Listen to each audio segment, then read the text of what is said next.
Hello and welcome back. Settle in tonight. Let the mattress take your weight. Let the day finally slide off your shoulders.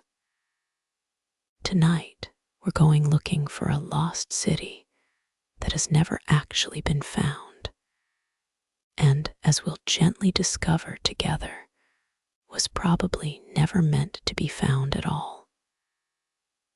Atlantis has captured imaginations for well over 2,000 years, a magnificent island empire, swallowed whole by the sea in a single terrible night. But the story's true origin is quieter and in its own way considerably more interesting than any sunken continent. It begins with one Greek philosopher writing a careful, deliberate lesson about pride and downfall, and it continues through a real, still inhabited world of genuine earthquakes, genuine volcanic islands, and genuine drowned cities that really did once slip beneath the waves. Tonight isn't about proving Atlantis was real. It's about something gentler and honestly more satisfying, tracing exactly where a myth this powerful actually came from, and which real, true places may have quietly lent it their own true stories along the way. You don't need to remember any of it. Let your eyes rest closed. Let your breathing slow, in gently through the nose and out even more slowly. There's nothing to solve tonight, only an old story, and the real, patient sea it was always secretly borrowed from. Let's begin. Every single thing we know about Atlantis traces back to just one source, a single ancient author, writing at a single moment in time. Around 360 BCE, the Greek philosopher Plato composed two related dialogues called the Timaeus and the Critias, in which a character recounts the story of a magnificent island civilization that existed 9,000 years before his own time, eventually growing corrupt and imperialistic before being swallowed by the sea in a single catastrophic day and night. No earlier Greek text mentions Atlantis at all. No Egyptian, Babylonian, or other ancient civilizations surviving records reference it either. Every later story, every subsequent theory, every modern documentary claiming to have finally located it, all trace back to these same two philosophical dialogues, written by one man for reasons that had considerably less to do with geography than most people today tend to assume. Within Plato's own dialogues, the Atlantis story is presented as a story within a story, several layers removed from any direct historical claim. The character Critias explains that he heard the tale from his grandfather, who had heard it from the celebrated Athenian statesman Solon, who had in turn supposedly heard it from Egyptian priests during a visit to Egypt roughly 2 centuries earlier. This layered chain of second-hand storytelling was a genuinely common literary device in ancient Greek writing, lending a story a comfortable sense of ancient authority and authenticity without actually requiring any independent verification at all. It's worth sitting with how many hands this story passed through before Plato ever wrote a single word of it down, each retelling a further opportunity for embellishment, translation, or simple, honest invention. According to Plato's account, Atlantis was a genuinely staggering place, an island civilization located beyond the Pillars of Hercules, meaning the Strait of Gibraltar, larger, in his own words, than Libya and Asia Minor combined. Its capital city was built in a series of concentric rings, alternating between land and water, connected by canals, and crowned at its center with a magnificent temple dedicated to the sea god Poseidon, covered in silver, gold, and a mysterious, now vanished metal called Orike, said to gleam like fire.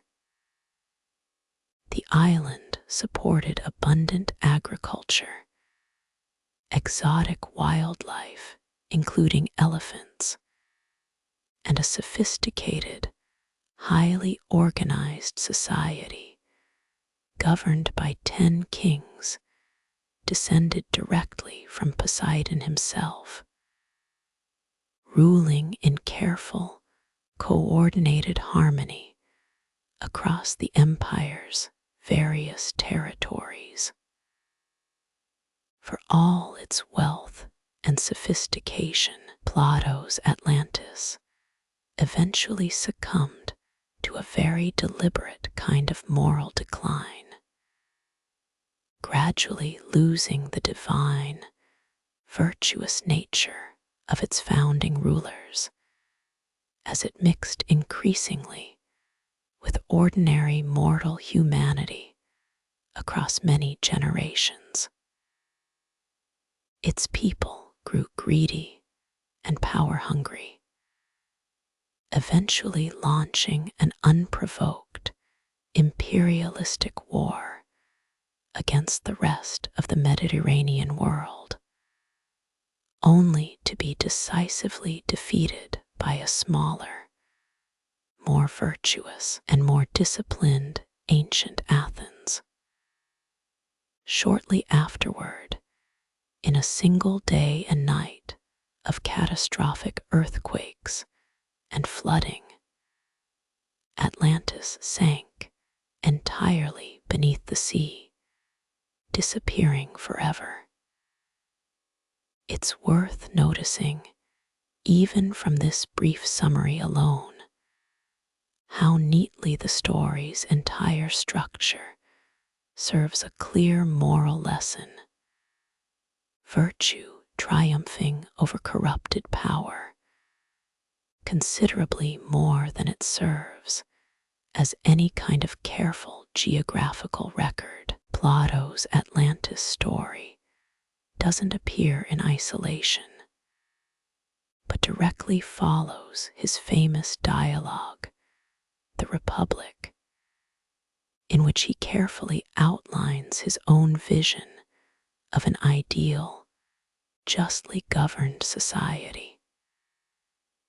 Many scholars now read the Timaeus and Critias as a deliberate companion piece, presenting ancient Athens, not Atlantis, as a working, dramatized example of exactly the kind of virtuous, disciplined society Plato had already described in the Republic, while Atlantis itself represents everything Plato considered dangerous about unchecked wealth, power, and material ambition.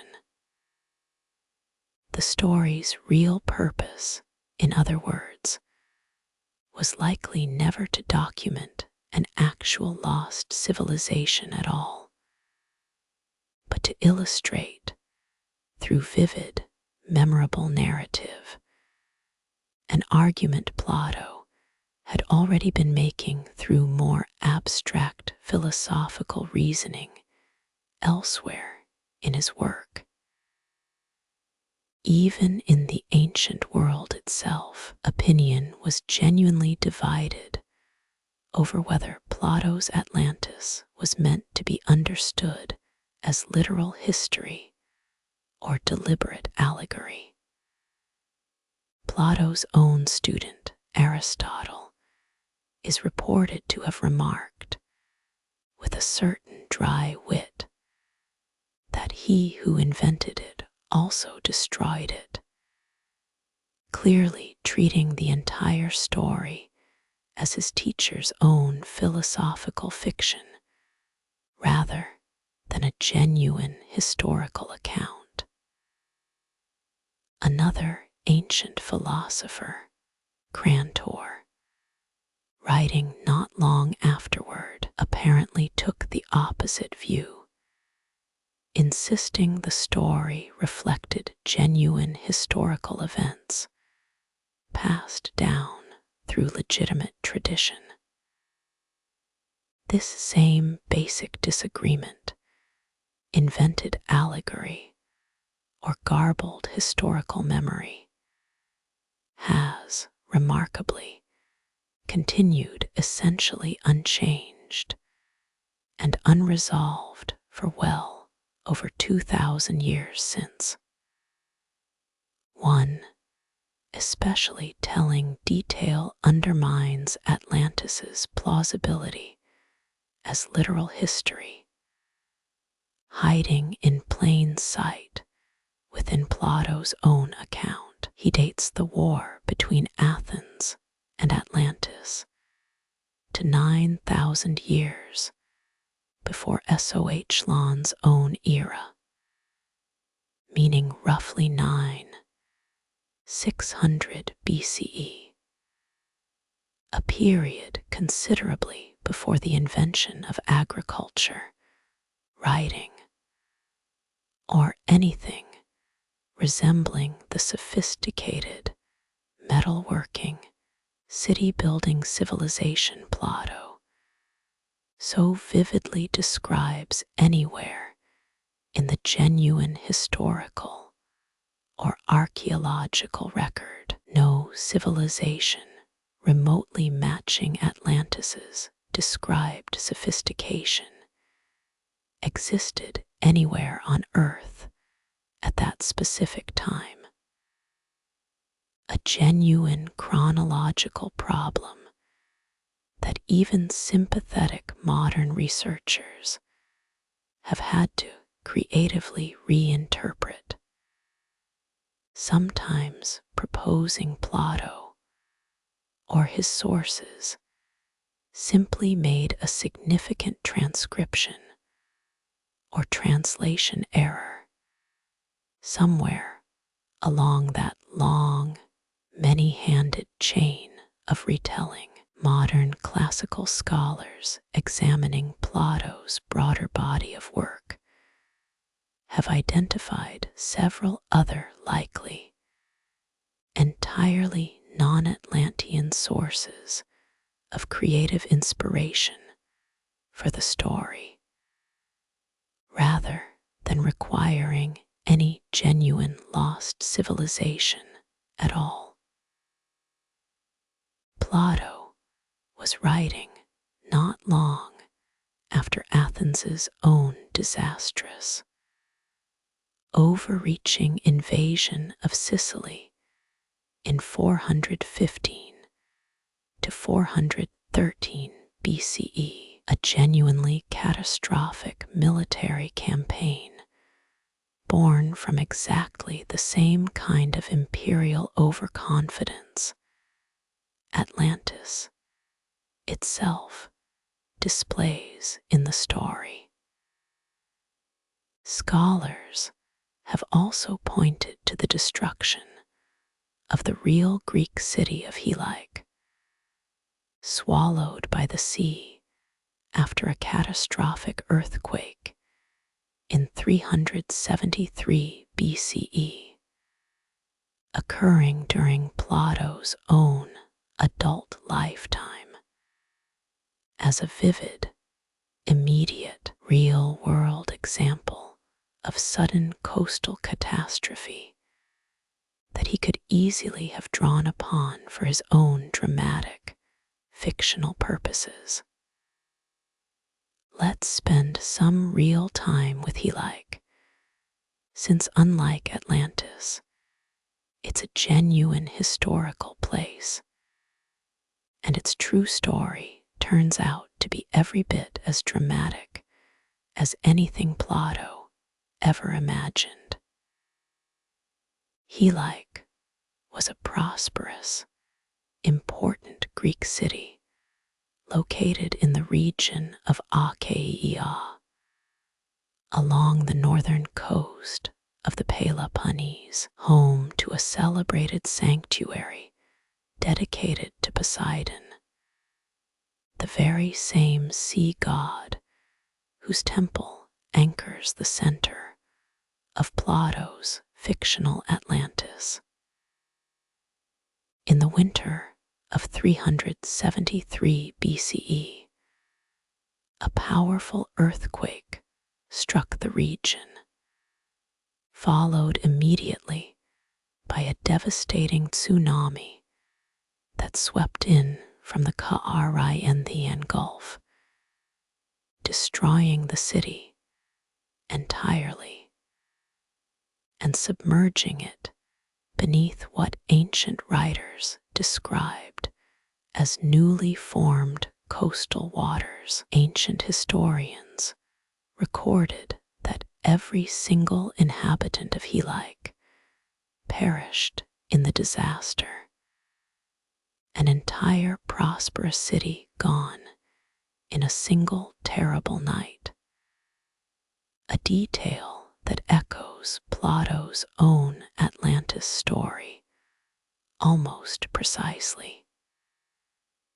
For centuries afterward, Helike's exact location remained genuinely unknown, its story preserved only in scattered ancient written references, with generations of hopeful archaeologists searching the waters of the Archaeology Gulf without success. Greek archaeologist Thera who had grown up near the region and had been fascinated by Helike's story since childhood, launched a dedicated research project in 1988 alongside geologist Stephen Soter, eventually questioning the long-standing assumption that the city had actually sunk directly into the Gulf itself.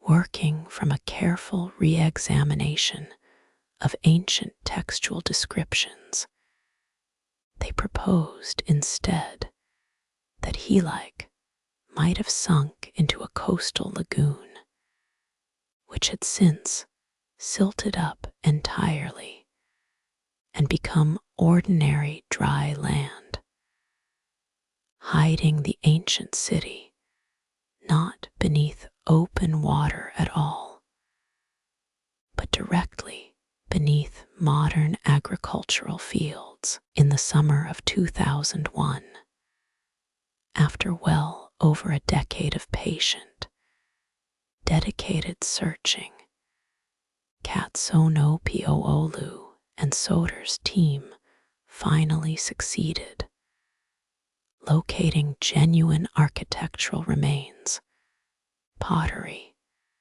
and other artifacts buried several meters beneath a coastal plain near the modern village of Rizo Amilas. Subsequent excavation revealed not just the classical era city, destroyed in 373 BCE, but an entire underlying sequence of earlier settlements stretching back to the early Bronze Age, each one apparently rebuilt in roughly the same location, following repeated earlier earthquakes across many centuries of continuous habitation.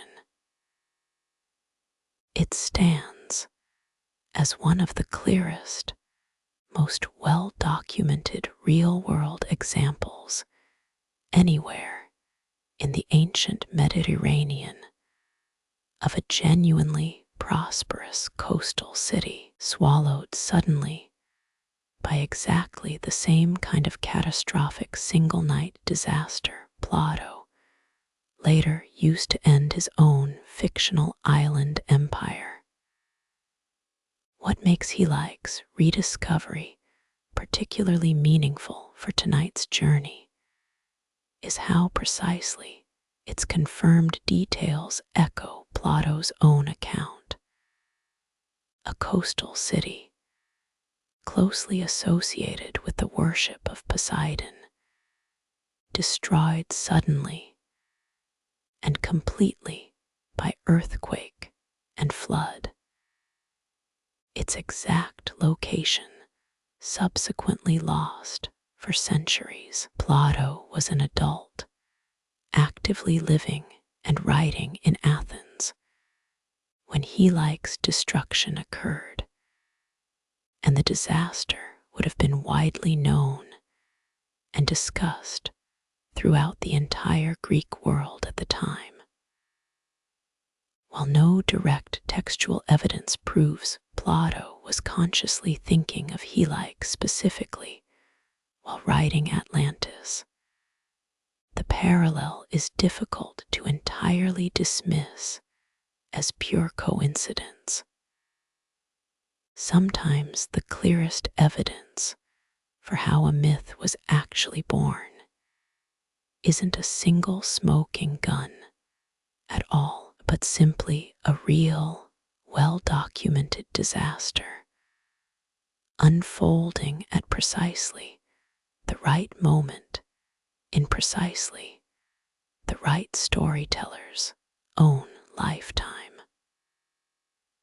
Alongside Helike, the single most widely credited real-world inspiration for the Atlantis story involves an entirely different catastrophe, considerably larger in scale and considerably more ancient, centered on the small volcanic Greek island now called Santorini, known in antiquity as Thera. Sometime around 1600 BCE. Thera's volcano erupted with a force among the largest documented anywhere in human history, ejecting an estimated 10 million tons of rock, ash, and gas into the atmosphere, and utterly transforming the island's own physical shape, collapsing its center into the sea and creating the dramatic, crescent-shaped caldera still visible today. The eruption devastated the sophisticated Bronze Age civilization that had been thriving on the island, and sent tsunamis rippling outward across the surrounding Aegean Sea toward nearby Crete, the civilization directly affected by Thera's eruption belonged to the Minoans, generally considered Europe's first genuinely advanced civilization, centered on the nearby island of Crete, renowned even in antiquity for their elaborate palace complexes, sophisticated indoor plumbing, vividly painted frescoes, and considerable maritime trading power across the wider eastern Mediterranean. The Minoans maintained a significant settlement directly on Thera itself, at a site now called Akrotiri, and archaeological excavation there has revealed a genuinely sophisticated Bronze Age town, buried and remarkably preserved beneath the same volcanic ash that had originally destroyed it, in a manner striking enough that archaeologists have sometimes described the site as a genuine Bronze Age Pompeii.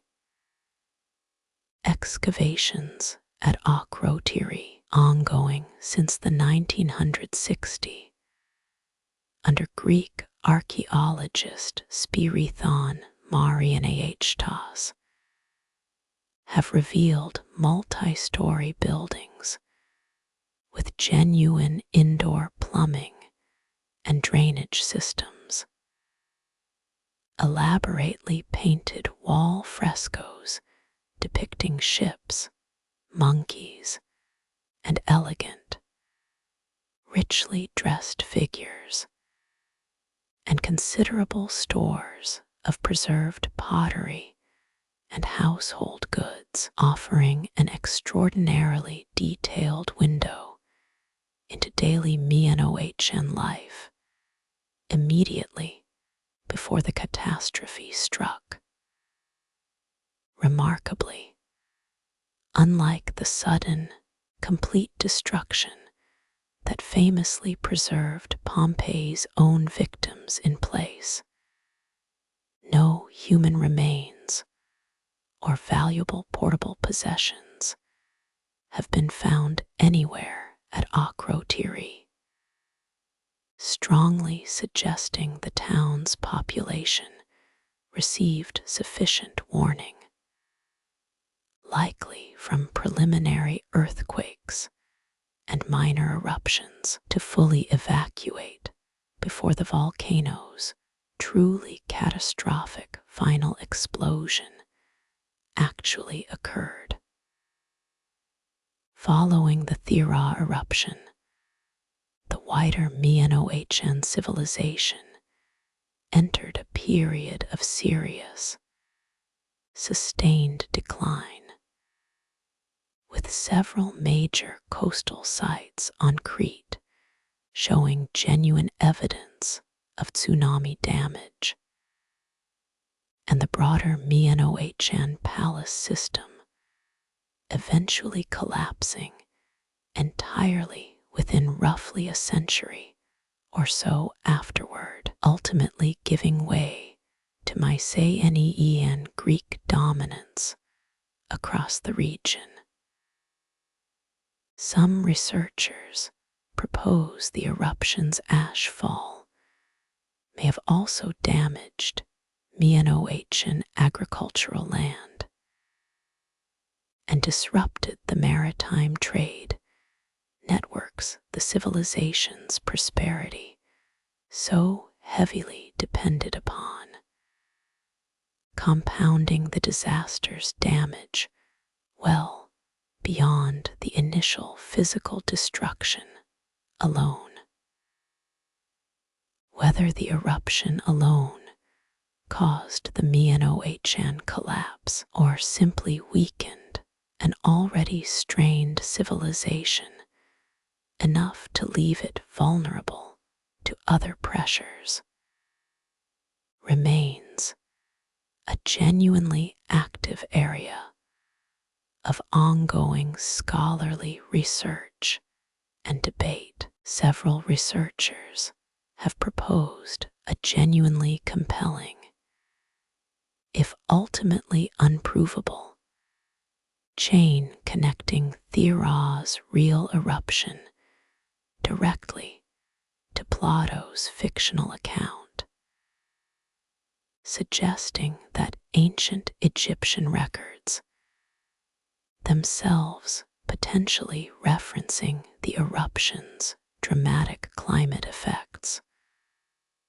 or the sudden disappearance of an important Aegean trading partner, may have preserved a garbled, distorted memory of the disaster that eventually reached Sohlan during his own documented visit to Egypt roughly 2 centuries before Plato ever wrote his dialogues. If Sohlan genuinely did hear some version of this story from Egyptian priests, as Plato's own framing claims, it may have already traveled through several centuries of retelling, translation, and embellishment before ever reaching him, let alone before Plato eventually adapted it once more for his own distinct philosophical purposes. Proponents of the Thera hypothesis point to several genuinely striking parallels between Plato's description and the real Minoan world. Plato describes Atlantis's rulers as maintaining a sophisticated bull-related ceremony as part of their royal governance, and bull imagery and ritual bull leaping were, in fact, thoroughly documented central features of authentic Minoan religious and artistic life, appearing repeatedly across Minoan frescoes and ceremonial objects recovered from Crete. Atlantis's concentric rings of land and water also bear a passing visual resemblance to Thera's own dramatic caldera shape, a roughly circular volcanic crater partially filled by the sea following the island's collapse. Critics note reasonably that these parallels, while genuinely suggestive, could just as easily reflect general familiarity with Aegean culture broadly, rather than any specific, deliberate reference to Thera and the Minoan chants in particular.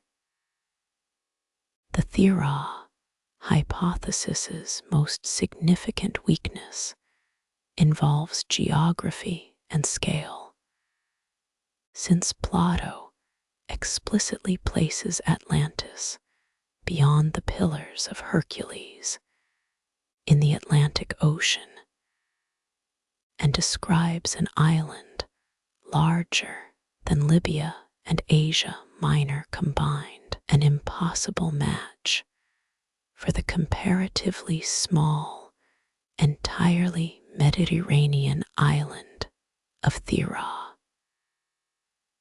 Supporters of the theory generally propose that these specific details were likely later embellishments or errors accumulated somewhere along Plato's own long chain of second-hand retelling, while critics reasonably counter that dismissing Plato's own explicit geographical claims, whenever they happen to conflict with a preferred theory, starts to feel less like careful historical reconstruction and more like fitting the evidence to match a conclusion decided upon well in advance. Taken together, Helike and Thera represent the two most seriously considered scholarly candidates for what genuinely may have inspired Plato's fictional Atlantis, not because either one precisely matches his account in every specific detail, but because both offer exactly the kind of real, dramatic, sudden coastal catastrophe that a thoughtful ancient Greek philosopher, riding in a world genuinely familiar with earthquakes and volcanic disaster, would have had good reason to already know about and draw upon. Neither theory requires believing Plato was reporting literal history at all. Both simply suggest that even deliberate philosophical fiction tends to borrow its most vivid, memorable imagery from real disasters the author and his audience already understood all too well from their own genuinely dangerous coastal Mediterranean world. For well over 2,000 years following Plato's own lifetime, Atlantis remained largely what he had likely always intended it to be, an occasionally debated philosophical curiosity discussed by scholars and writers as a possible allegory, but rarely treated as a serious subject for actual geographical or archaeological investigation. That changed dramatically in 1882 when an American politician and writer named Igene Waishues Dona Lee published a book called Atlantis, the Antediluvian World, arguing forcefully that Plato's account should be read as literal, accurate history, and proposing that Atlantis represented humanity's original, shared civilizational source, from which all of Egypt, Mesoamerica, and other ancient cultures had supposedly descended through migration and cultural transmission after the island's catastrophic destruction. Donnelly's book proved genuinely enormously popular and influential, going through numerous printings and directly shaping most of the popular Atlantis mythology that followed over the following century, including the recurring idea of Atlantis as an advanced, technologically superior civilization whose knowledge somehow trickled down to every other ancient culture on Earth.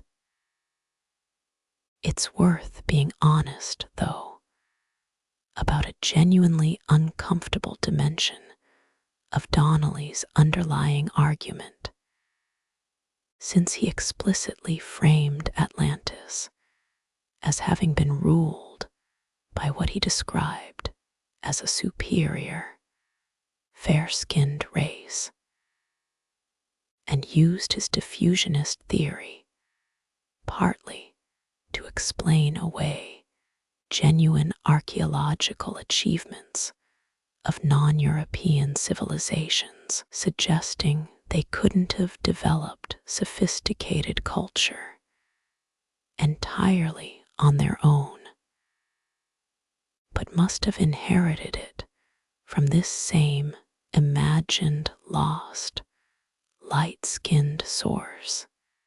Instead, this same underlying assumption that impressive ancient achievements must trace back to some other, more advanced source rather than the actual people who built them, should sound genuinely familiar by now, since it's exactly the same harmful pattern we've encountered before regarding the mistaken mound builder myth surrounding ancient American earthworks.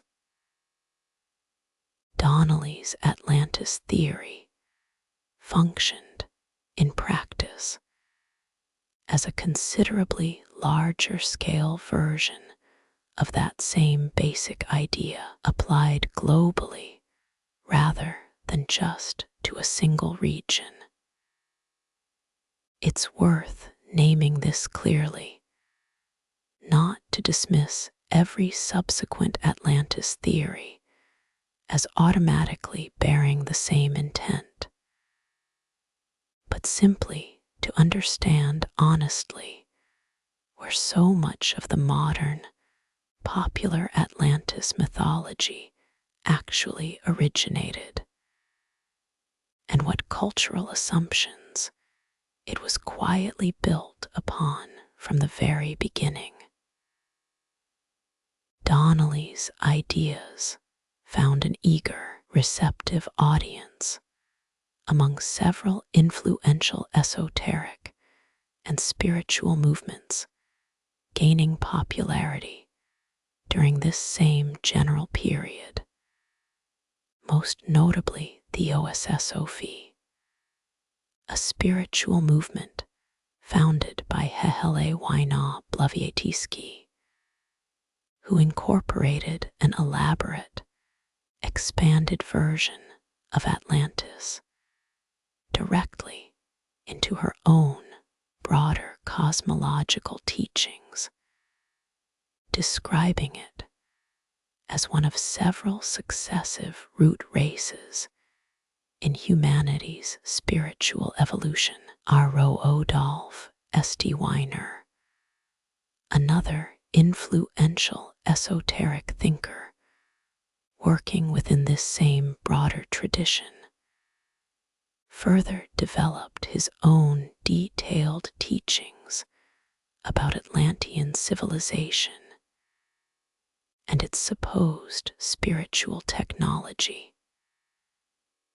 Neither figure grounded their claims in any archaeological evidence at all, instead presenting Atlantis as a matter of direct spiritual revelation, a considerably different kind of claim than anything requiring or even inviting conventional historical verification.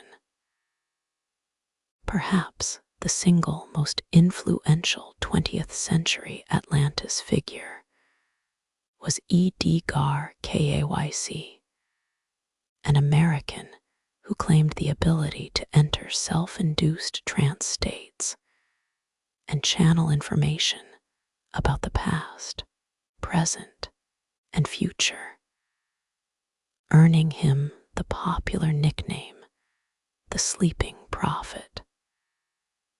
Over several decades of these trance readings, Case made numerous specific claims about Atlantis, describing it as a genuinely technologically advanced civilization that had harnessed crystal-based energy sources, eventually destroying itself through the misuse of this same advanced power. Case further predicted that physical evidence of Atlantis would begin reappearing near Bedtime in the Bahamas sometime around 1968 or 1969, a remarkably specific prediction that would soon appear to receive an unexpected and considerably dramatic confirmation.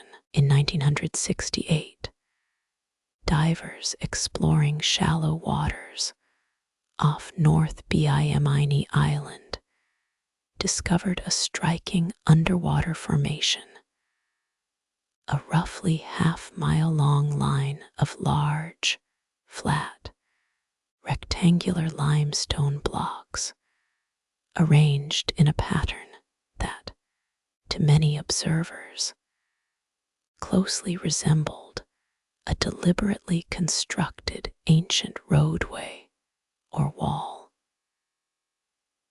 Given Case's specific, previously recorded prediction naming this exact location and this approximate time frame, the discovery generated enormous, genuine excitement among Atlantis believers who considered it dramatic, tangible proof that Case's channeled information had been accurate all along.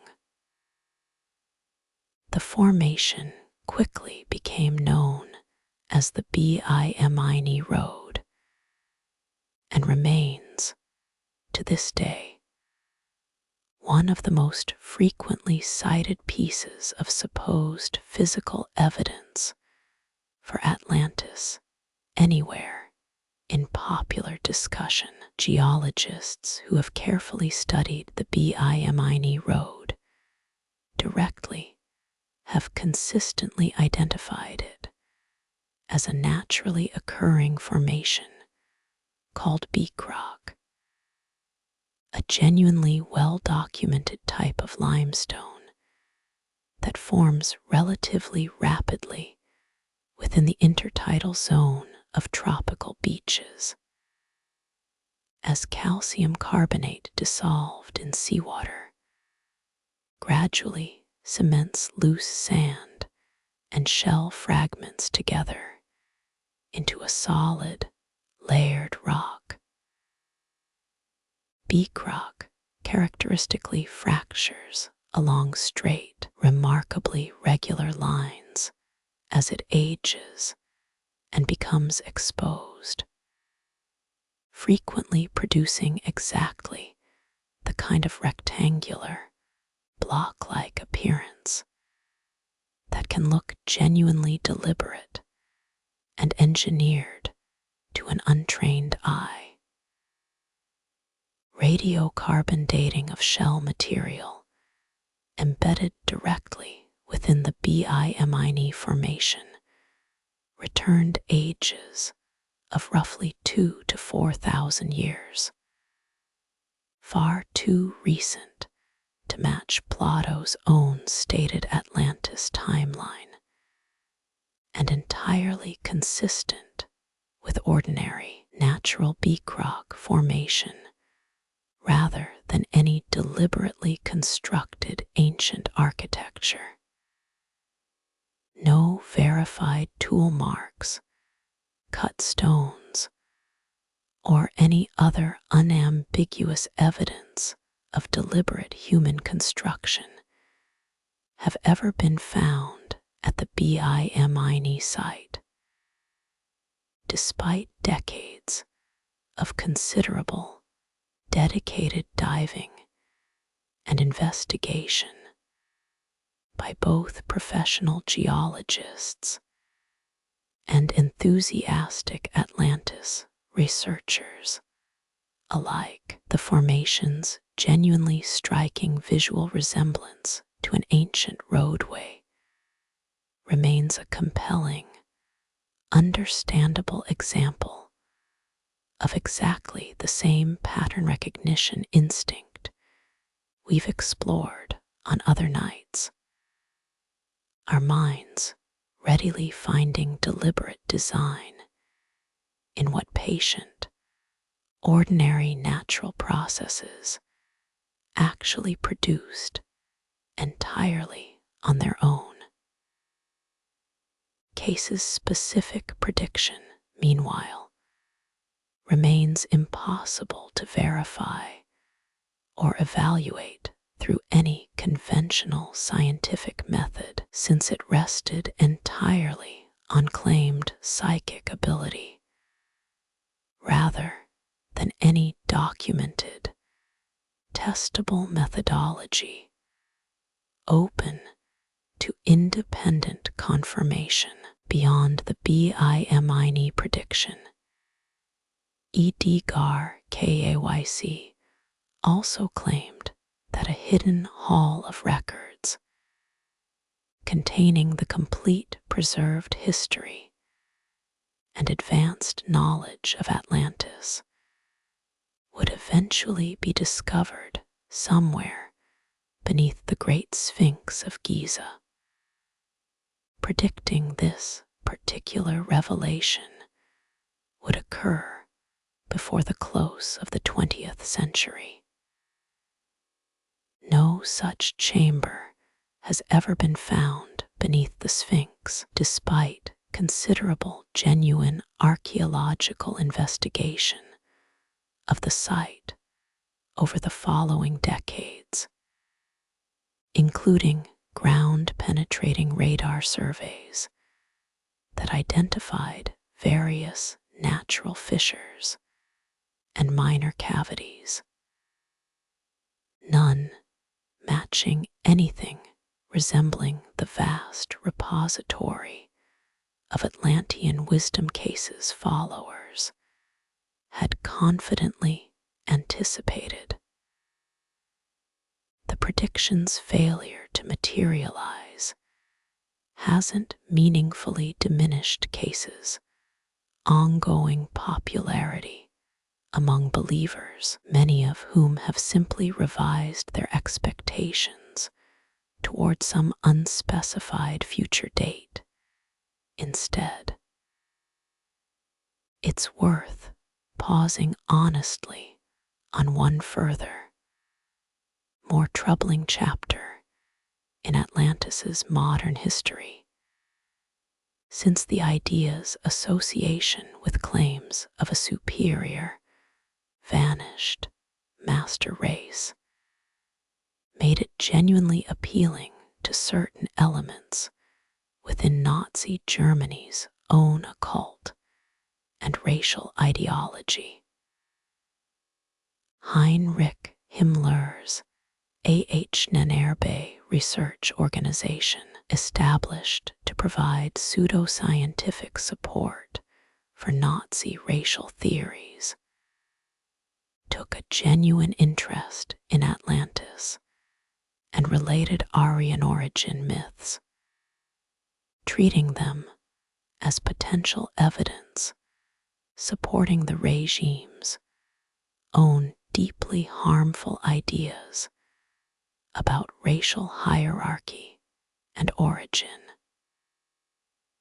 This history doesn't mean every person interested in Atlantis today shares any of these same views, of course, but it's worth understanding honestly, since it demonstrates clearly just how easily a compelling, lost, advanced civilization narrative can be bent to serve considerably darker purposes than simple historical curiosity.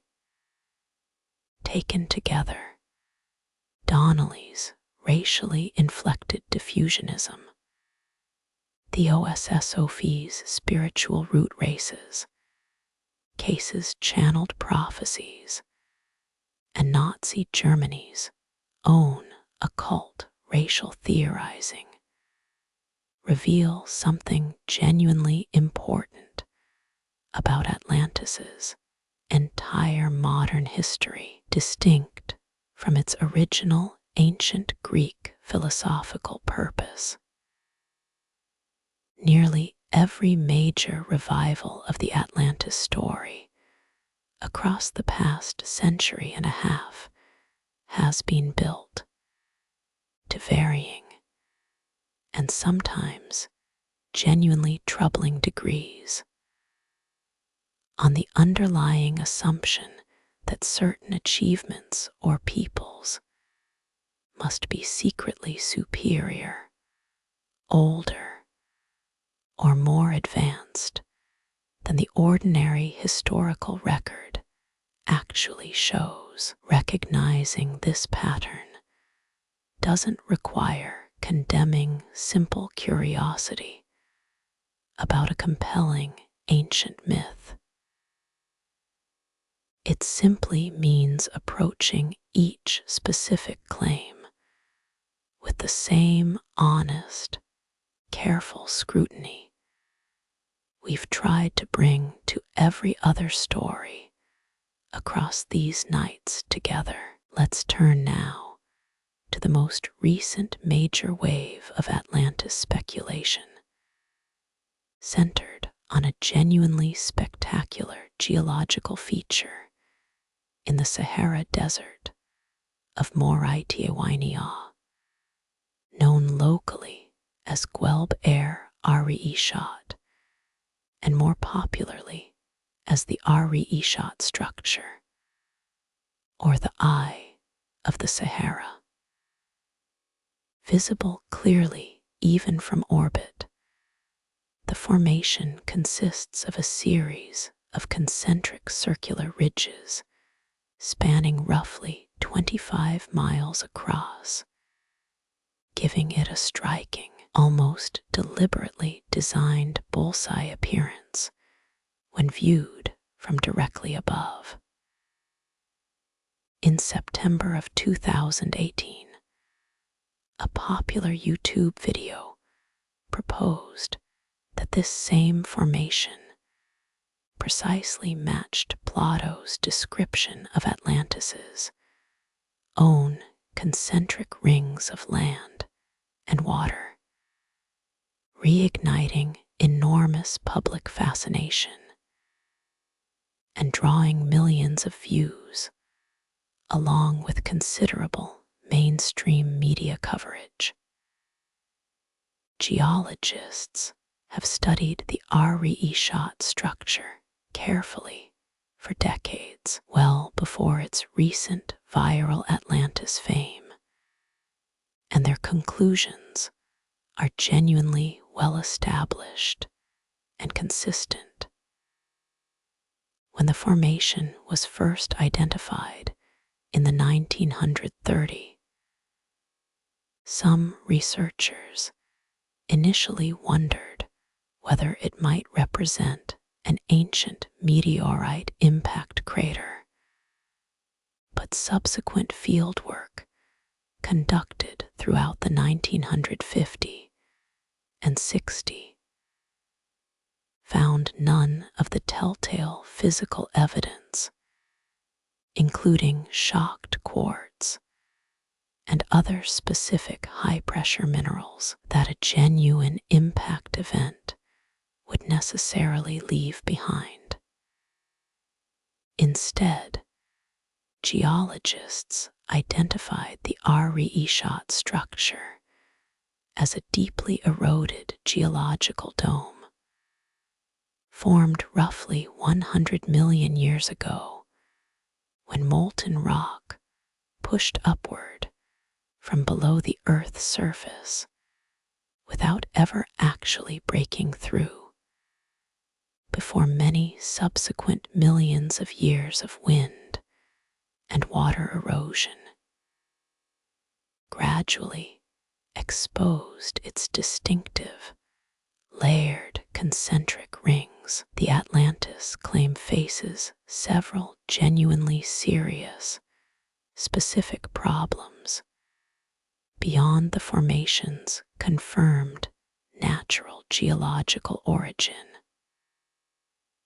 The Richat Structure sits over 1,000 feet above current sea level and hundreds of miles inland from any coastline, meaning it could not plausibly have been submerged by rising seas at any point within the relevant time frame Plato describes, roughly 600 BCE. Extensive archaeological survey of the surrounding region has identified genuine evidence of ancient human activity, including simple stone tools left by early hunter-gatherers, but absolutely no ruins, harbors, canals, or any other physical evidence whatsoever of the sophisticated, monumental Bronze Age style civilization Plato's account describes in such vivid, specific architectural detail. Between the years 2000 and 2011 alone, researchers tracking Atlantis claims have documented roughly 98 separate, independently proposed locations for the lost city, a genuinely remarkable number reflecting just how persistently and how creatively people continue searching for physical confirmation of a story most careful classical scholars consider a deliberate philosophical fiction from the very beginning. The Richat Structure is simply the most recent and currently most visually compelling entry in this same long-running list, likely to eventually be followed by others as new satellite imagery, new documentaries, and new generations of curious researchers continue discovering fresh, striking geological features somewhere else on the planet. It's a pattern worth recognizing clearly, since the list itself, now approaching a full century of hopeful proposed locations, tells its own quiet, honest story about how the search has proceeded so far. Among the more geologically ambitious proposed Atlantis locations is Antarctica, an idea most closely associated with American college professor Charles H.A.P. Good, who proposed in the 1950 a theory called crustal displacement, suggesting the Earth's entire outer crust could periodically shift dramatically relative to its interior, potentially moving what is now the frozen continent of Antarctica from a considerably warmer, more temperate location within just a few thousand years. If true, Hapgood argued, an advanced civilization could plausibly have once thrived in Antarctica before this same crustal shift carried it toward its current polar position, burying its remains beneath ice we haven't yet properly excavated. Geologists and geophysicists have found no supporting evidence for crustal displacement occurring on anywhere near this kind of rapid timescale. And ice core drilling conducted across Antarctica has instead confirmed a continuous record of accumulating ice stretching back hundreds of thousands of years, with no gap or disruption consistent with any recent dramatic climatic or positional shift. Other researchers have proposed locations considerably closer to Plato's own stated Atlantic setting, including the Canary Islands and Madeira, both genuine volcanic archipelagos located roughly where Plato describes Atlantis, sitting beyond the pillars of Hercules. While these islands do show evidence of ancient volcanic activity and were indeed inhabited by an indigenous people called the Guanches, well before European contact, no archaeological evidence anywhere in the islands supports the kind of sophisticated, monumental Bronze Age civilization Plato describes. And no evidence suggests any of these islands ever experienced the kind of sudden, catastrophic single-night submersion central to the entire Atlantis story. The theory's main appeal lies almost entirely in rough geographic plausibility, being located somewhere in the right general direction, rather than in any specific confirmed physical or archaeological evidence. Sardinia has also attracted serious, if ultimately unproven, scholarly attention, partly due to the island's genuinely impressive ancient Nuarahki, distinctive stone tower structures built by the indigenous Nuarahki civilization beginning around 1800 BCE, along with some intriguing but disputed claims regarding underwater ruins off the island's coast. Proponents point to the island's genuine Bronze Age sophistication and its plausible general location as circumstantial support. Critics reasonably note that Sardinia was never actually submerged.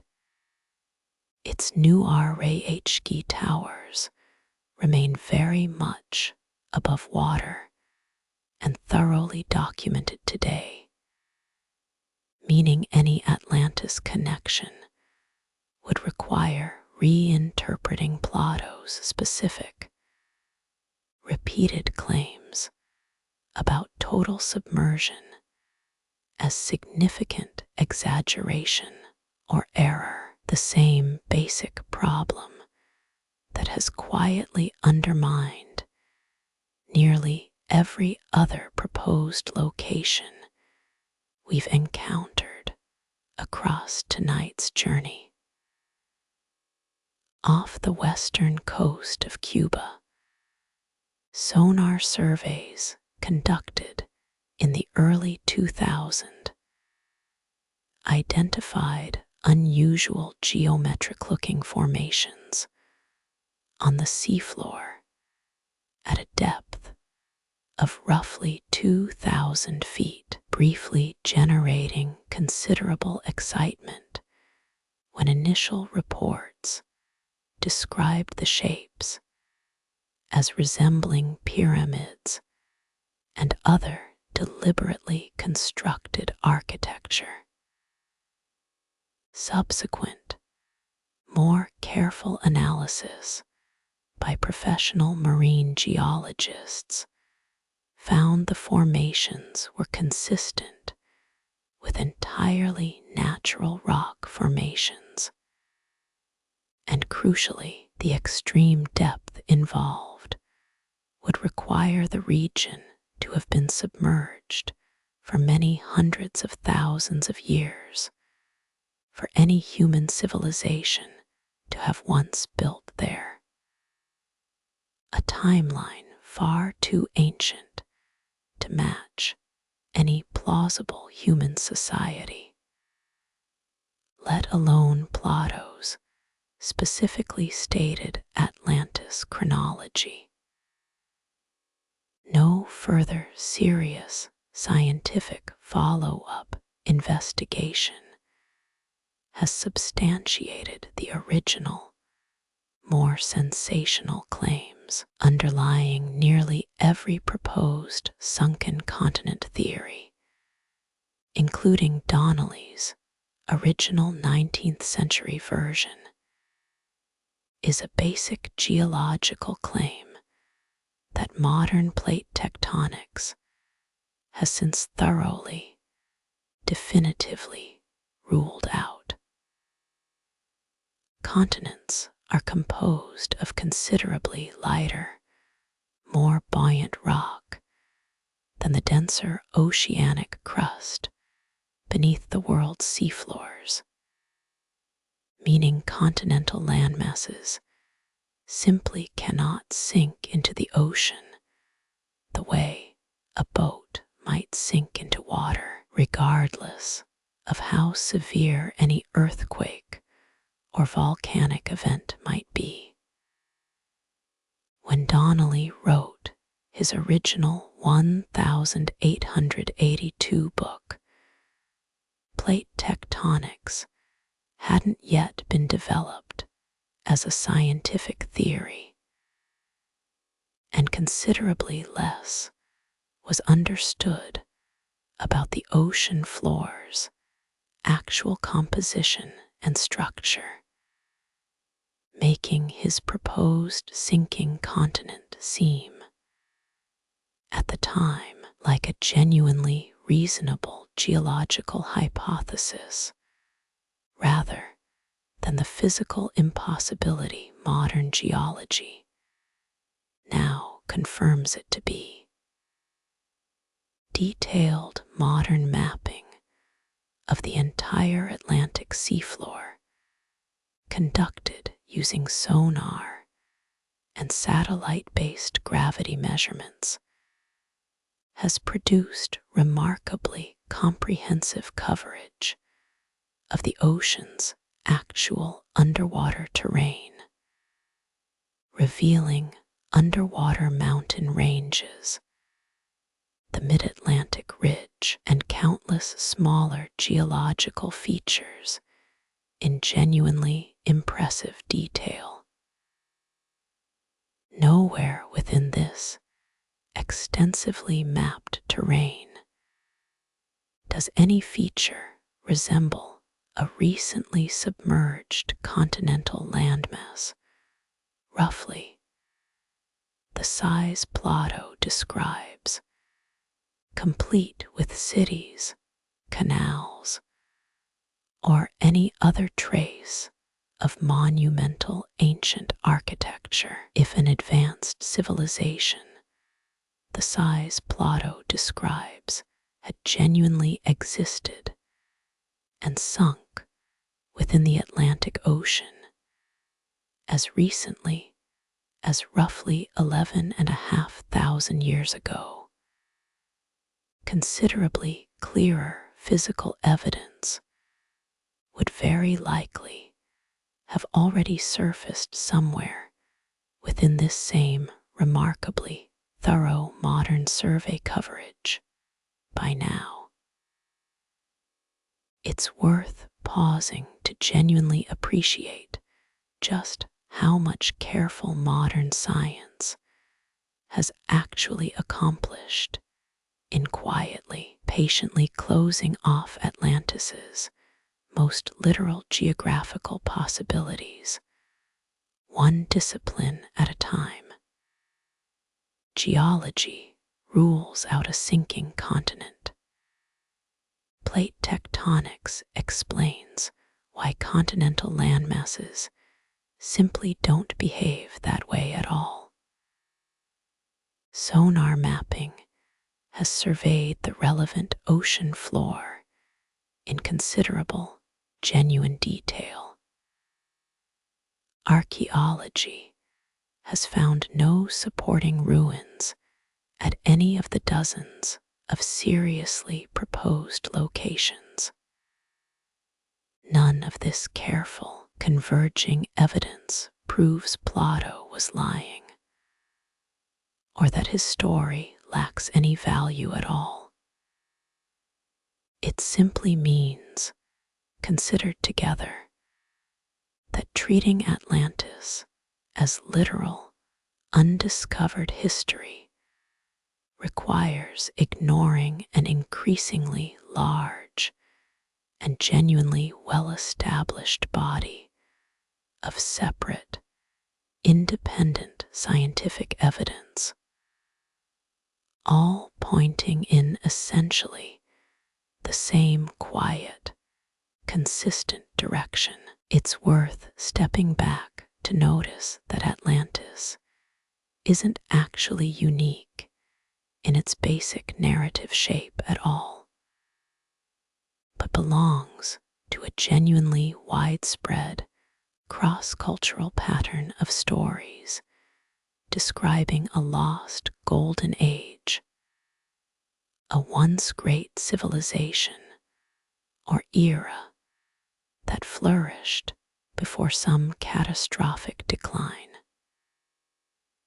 The Greek poet Hesiod, writing considerably earlier than Plato, described a similar succession of ages in his own work, beginning with a peaceful, abundant golden age and gradually declining through silver, bronze, and finally into humanity's own considerably harsher Iron Age.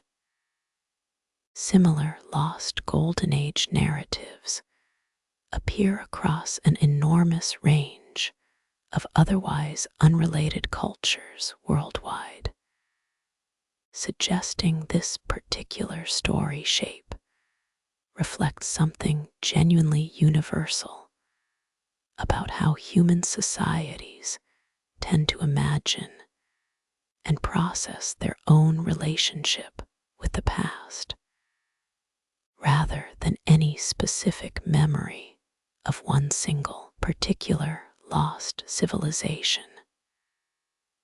We've encountered a closely related pattern on another night, exploring the many genuinely widespread flood myths found across cultures, from Mesopotamia to the Americas to Aboriginal Australia, many of which likely preserve real, if considerably distorted, folk memory of genuine post-Ice Age sea level rise. Atlantis's own catastrophic flooding shares this same basic emotional shape. A great civilization undone suddenly by overwhelming water, though in Atlantis's specific case, the story functions primarily as deliberate philosophical allegory rather than folk memory of any actual historical climate event. It's worth appreciating both possibilities can be true simultaneously. Real ancient flooding, genuinely happened and left its own mark on cultural memory, while Atlantis specifically remains its own distinct, separate literary invention, borrowing familiar imagery from a considerably older, more universal well of human storytelling. Roughly 4 centuries before Plato's own lifetime, the Eastern Mediterranean world experienced a genuine, historically documented period of widespread civilizational collapse. Sometime around 1200 BCE, during which numerous major Bronze Age powers, including the Hittite Empire, Mycenaean Greece, and various other regional kingdoms, either collapsed entirely or suffered severe, lasting disruption within a relatively compressed span of decades. Historians still debate the collapse's exact combination of causes, likely involving climate change, earthquake activity, internal political upheaval, and attacks from a loosely organized coalition. Ancient Egyptian records simply call the Sea Peoples, whose own precise origin remains genuinely uncertain even today. This real, well-documented period of widespread, dramatic collapse offers yet another plausible layer of authentic historical memory that could have quietly fed into the wider Greek cultural imagination. Plato was writing within the genuine memory of this real Bronze Age collapse likely persisted in increasingly vague and legendary form well into Plato's own later era, contributing to a broader Greek cultural sense that a considerably more sophisticated, more powerful civilization had once existed before some ancient catastrophe brought it to a sudden, dramatic end. Combined with real geological events like Thera's eruption and Helike's sudden destruction, and universal storytelling patterns like Hesiod's declining ages, Plato had a genuinely rich, varied well of authentic historical and cultural material to draw from when constructing his own deliberately fictional Atlantis. None of these real sources required him to be reporting literal history.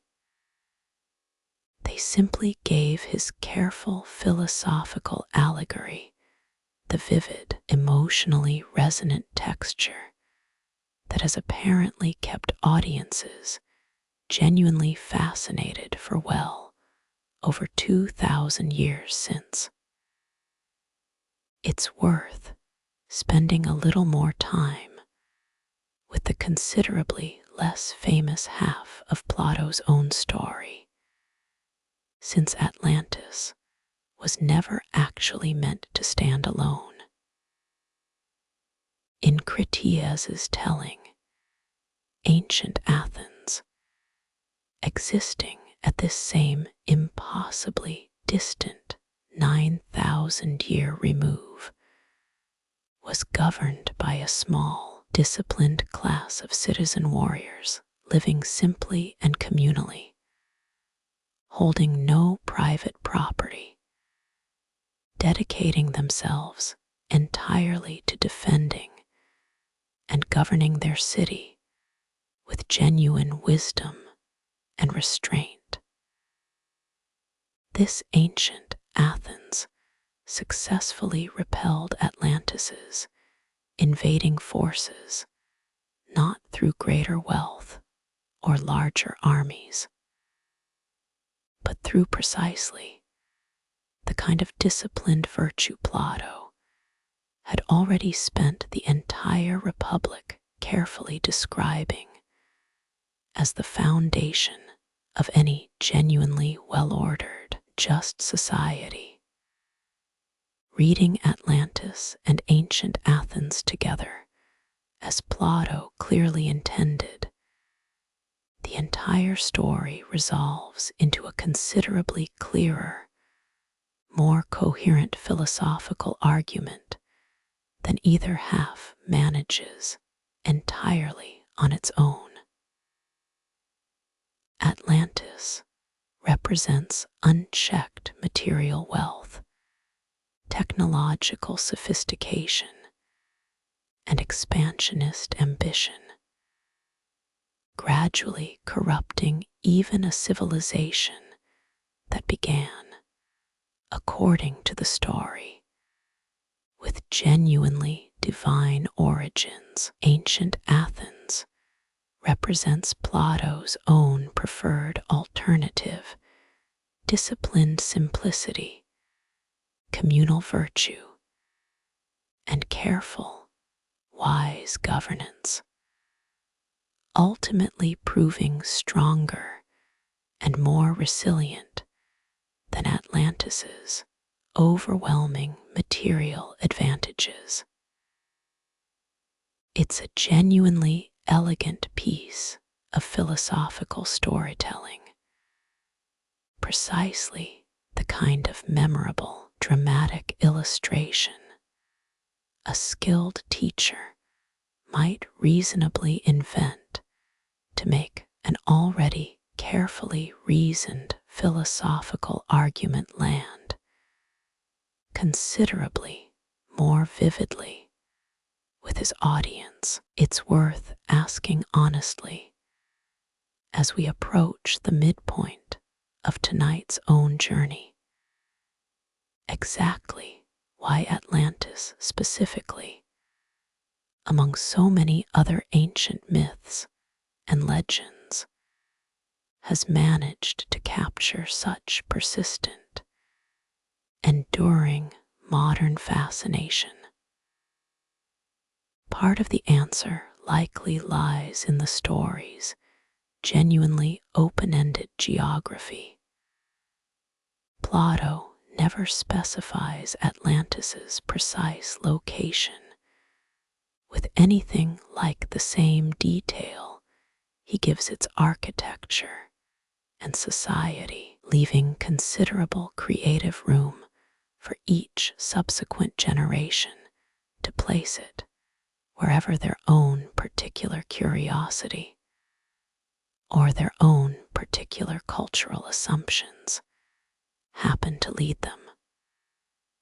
A story this vividly detailed, yet this geographically unresolved, functions almost like an invitation, one that 2,000 years of readers and 98 or more distinct proposed locations have clearly, enthusiastically continued accepting. There's also a genuine, comforting psychological appeal worth acknowledging honestly in the basic idea of a lost, advanced civilization, since it suggests our own current level of knowledge and achievement isn't necessarily the highest point human civilization has ever reached, that something greater once existed, and perhaps, by extension, something greater might yet exist again. This isn't a foolish or shameful thing to feel drawn toward. It reflects a genuinely understandable human hope that our own story might contain more wonder and more mystery than a strictly accurate historical record sometimes seems to allow. The honest, careful truth, as we've found across so many nights together, is that the real ancient past already contains genuine wonder in abundance. Sophisticated Bronze Age cities, remarkable engineering achievements, and civilizations considerably more advanced than popular assumption often gives them credit for, all without requiring any invented, sunken continent to make the story feel sufficiently remarkable. Modern television documentaries, books, and video content continue producing new Atlantis theories at a genuinely steady, reliable pace. Since the story's basic ingredients, mystery, catastrophe, and lost advanced wisdom, translate readily into compelling, well-performing media, regardless of how many times a previous specific location has already been carefully investigated and ruled out. This isn't necessarily evidence of any deliberate deception at work, so much as a genuinely natural reflection of which stories people find most reliably compelling to watch and share.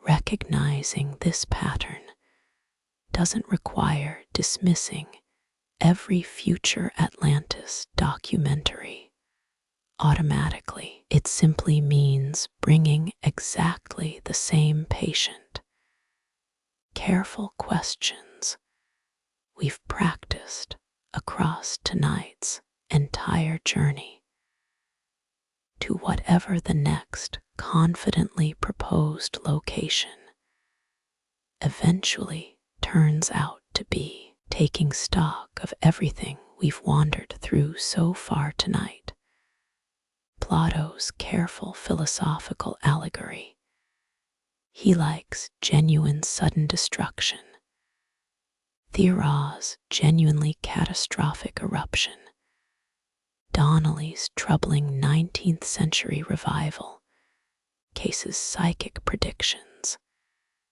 and the Richat Structure's most recent viral moment. A clear, patient pattern has quietly emerged. Atlantis was never really one single story at all.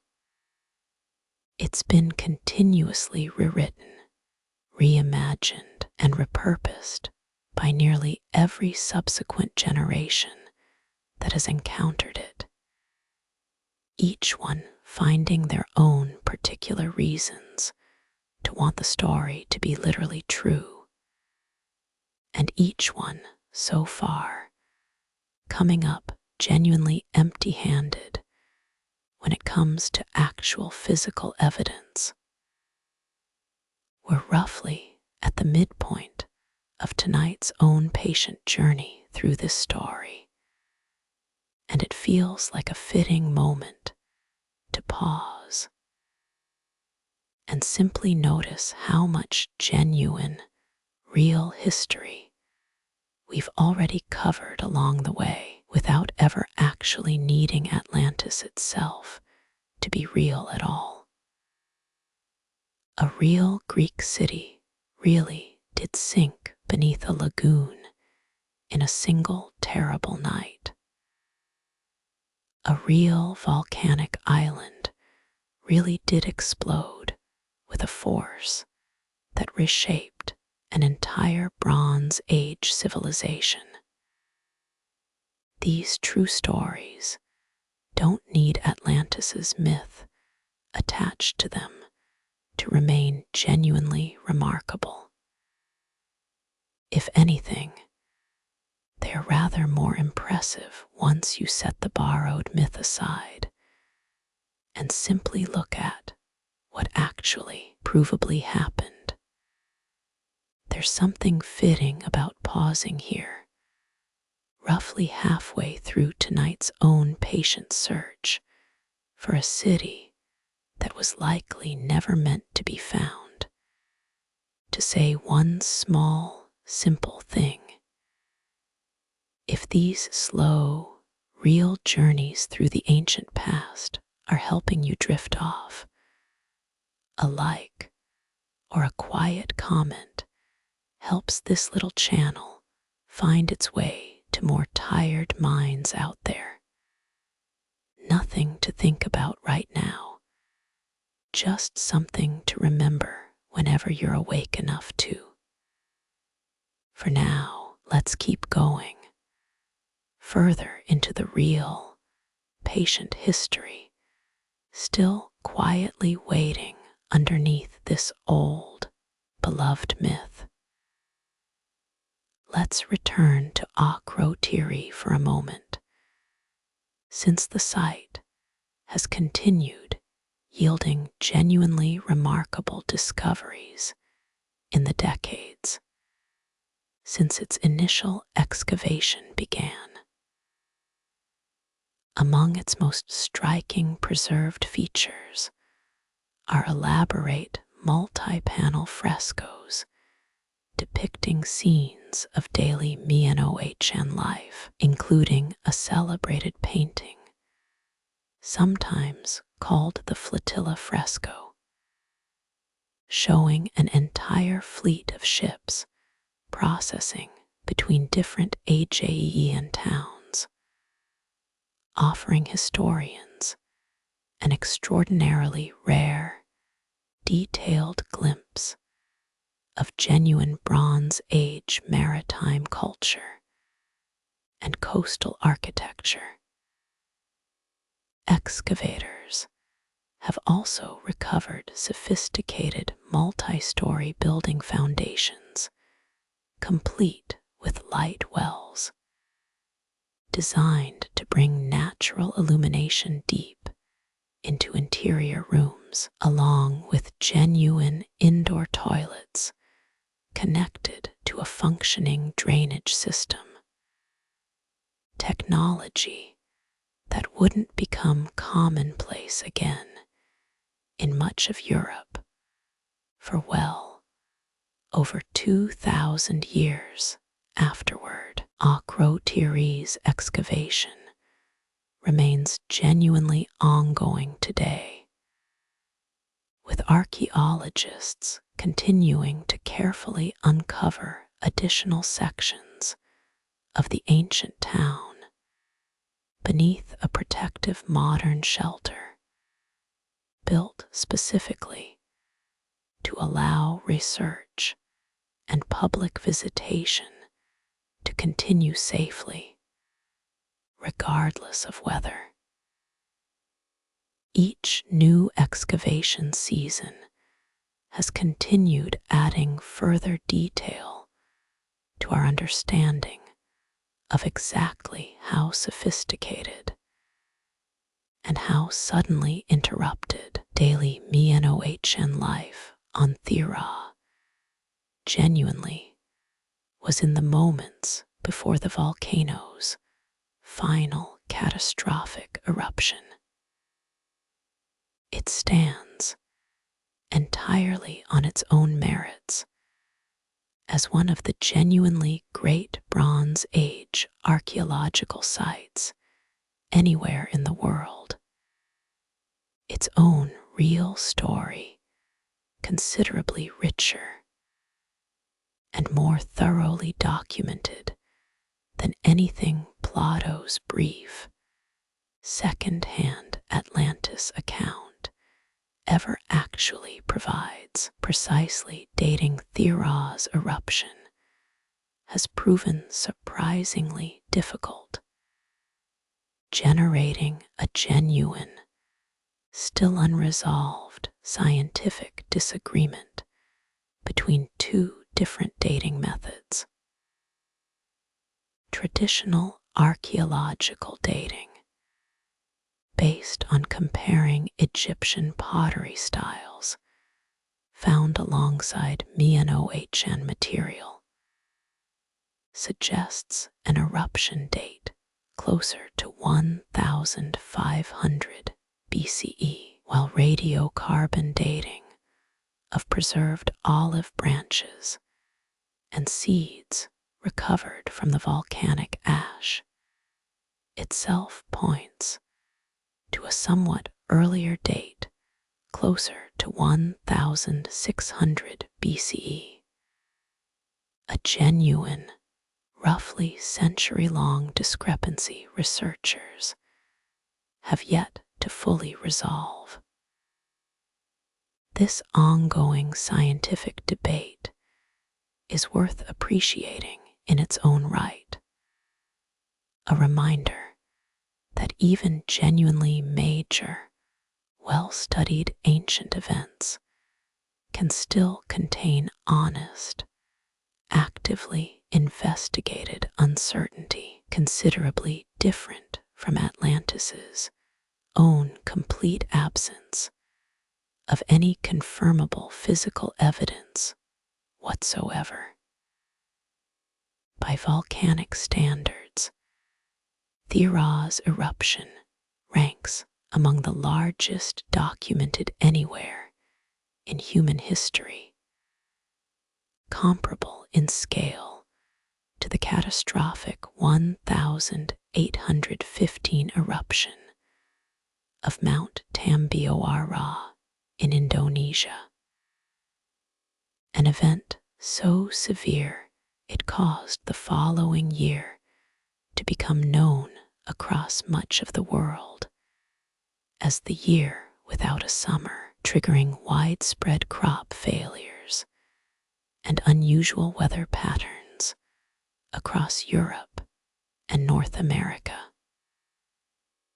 Thera's eruption, occurring roughly 600 years ago, likely produced broadly comparable global climatic effects, and some researchers have proposed possible triggering evidence of unusual, cooler growing seasons recorded in ancient trees as far away as Ireland and North America around this same general period, hinting at genuinely global atmospheric consequences from a single volcanic event centered on one small Greek island. It's worth appreciating just how genuinely dramatic Thera's actual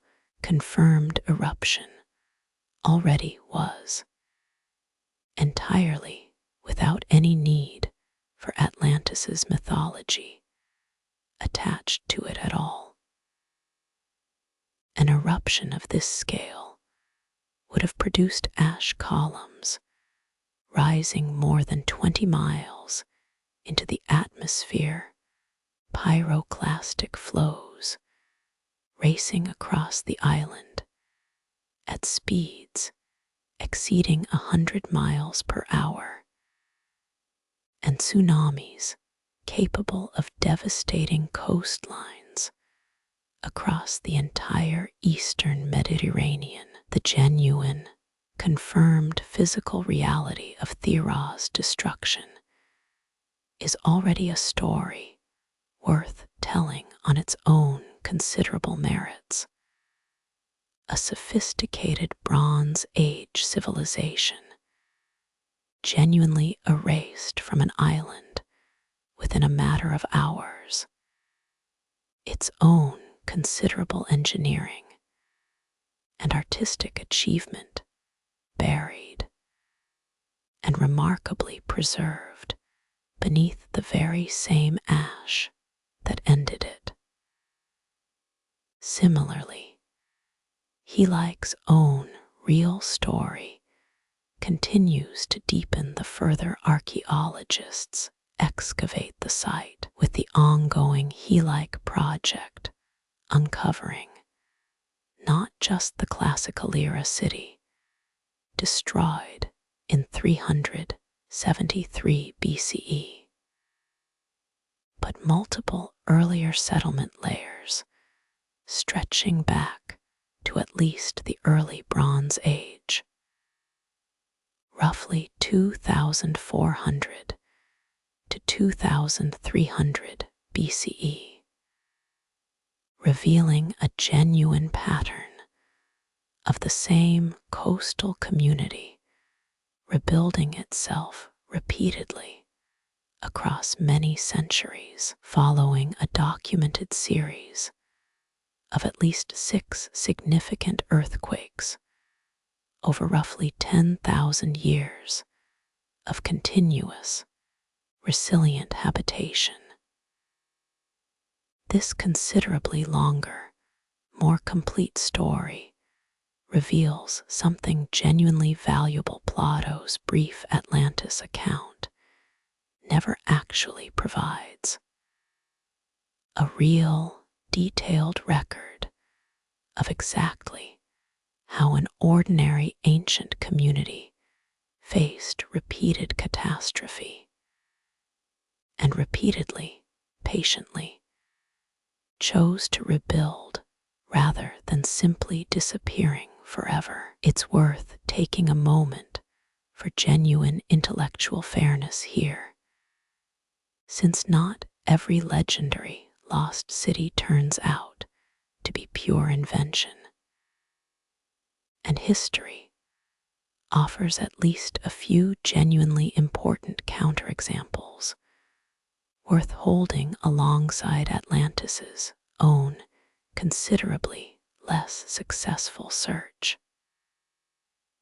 For centuries, the city of Troy, described in Homer's epic poems, was widely considered a purely legendary, fictional place, until amateur archaeologist Heinrich Schliemann, working from careful attention to geographical clues embedded within Homer's own poetic text, successfully identified and began excavating a genuine, multi-layered ancient city at Hisarlik in modern Turkey during the 1870.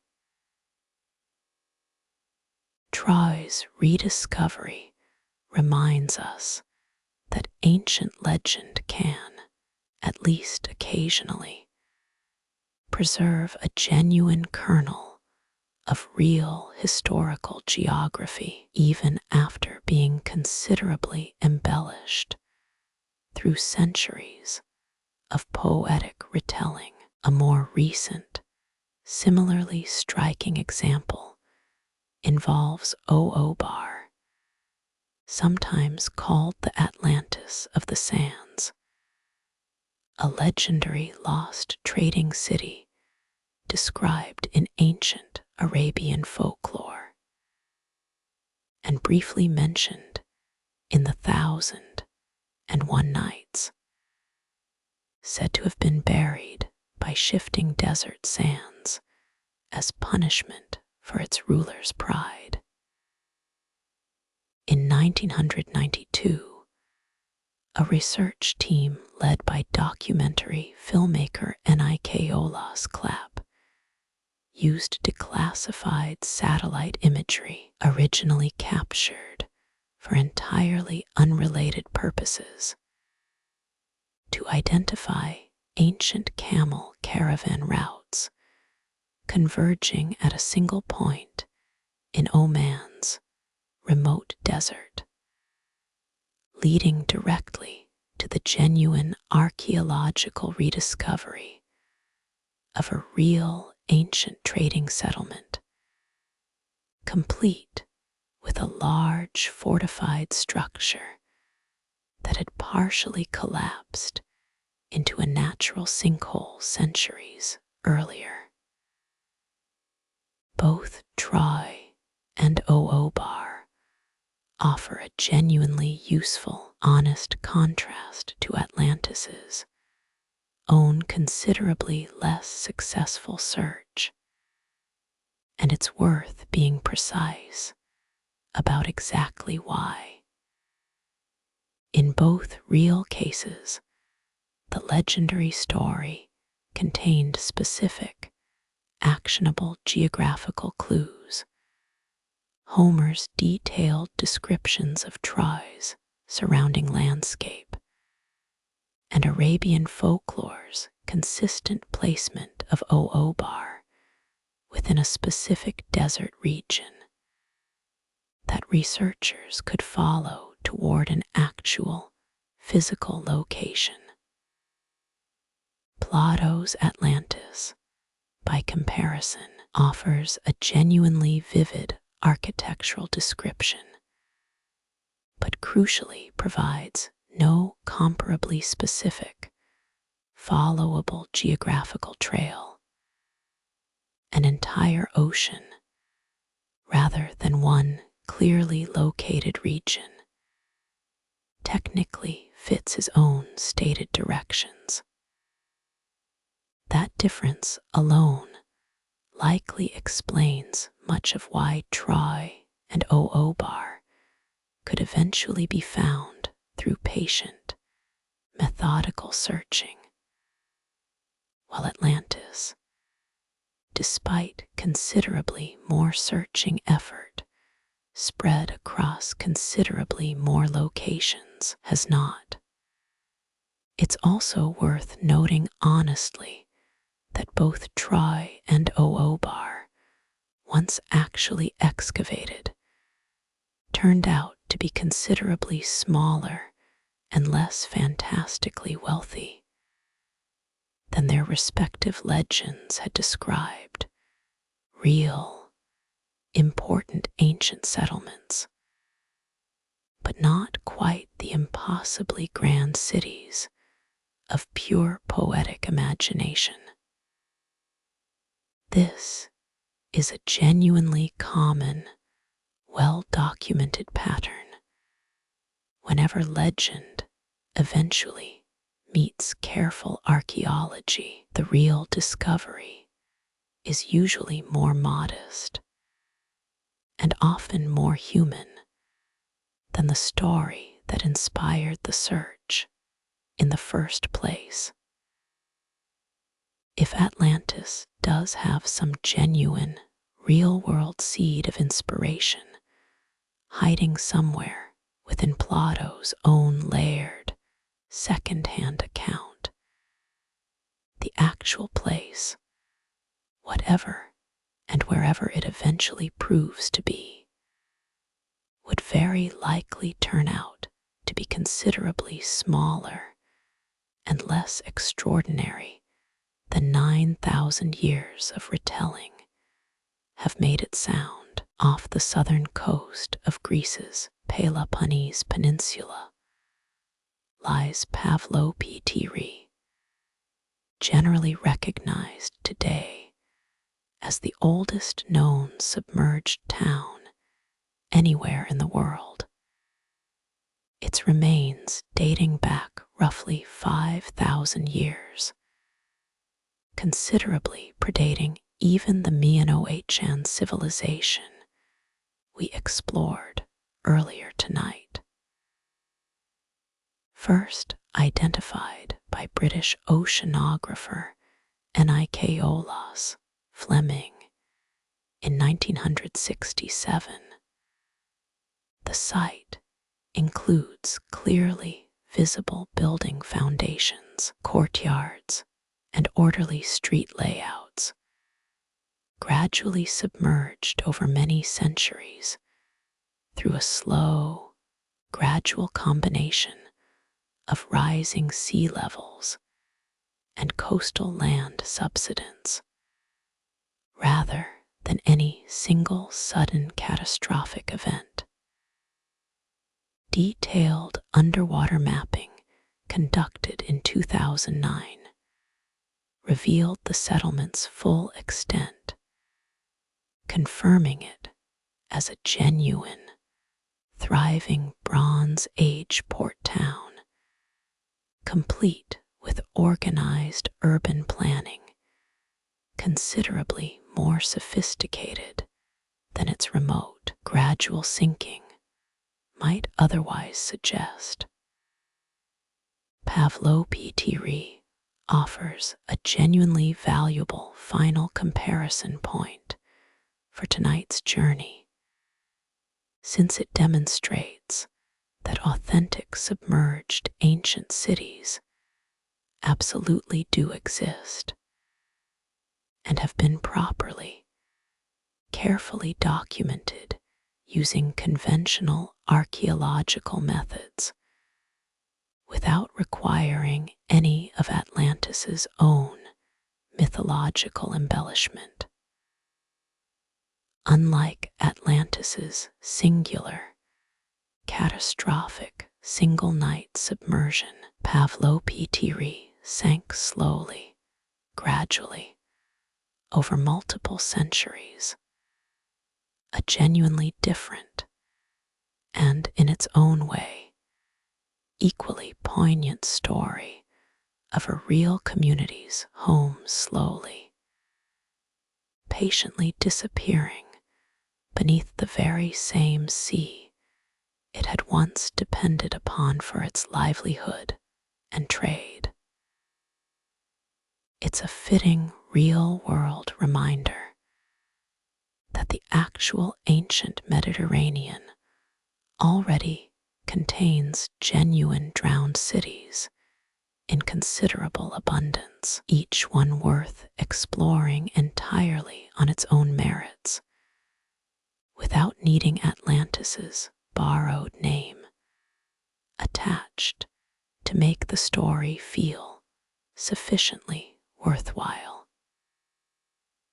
It's worth returning briefly to S.O.H. Lon himself, the celebrated Athenian statesman whose supposed visit to Egypt anchors the very beginning of Plato's entire layered Atlantis narrative, since S.O.H. Lon was, in fact, a genuine, well-documented historical figure, credited with major foundational legal and economic reforms that helped shape early Athenian democracy sometime around 594 BCE.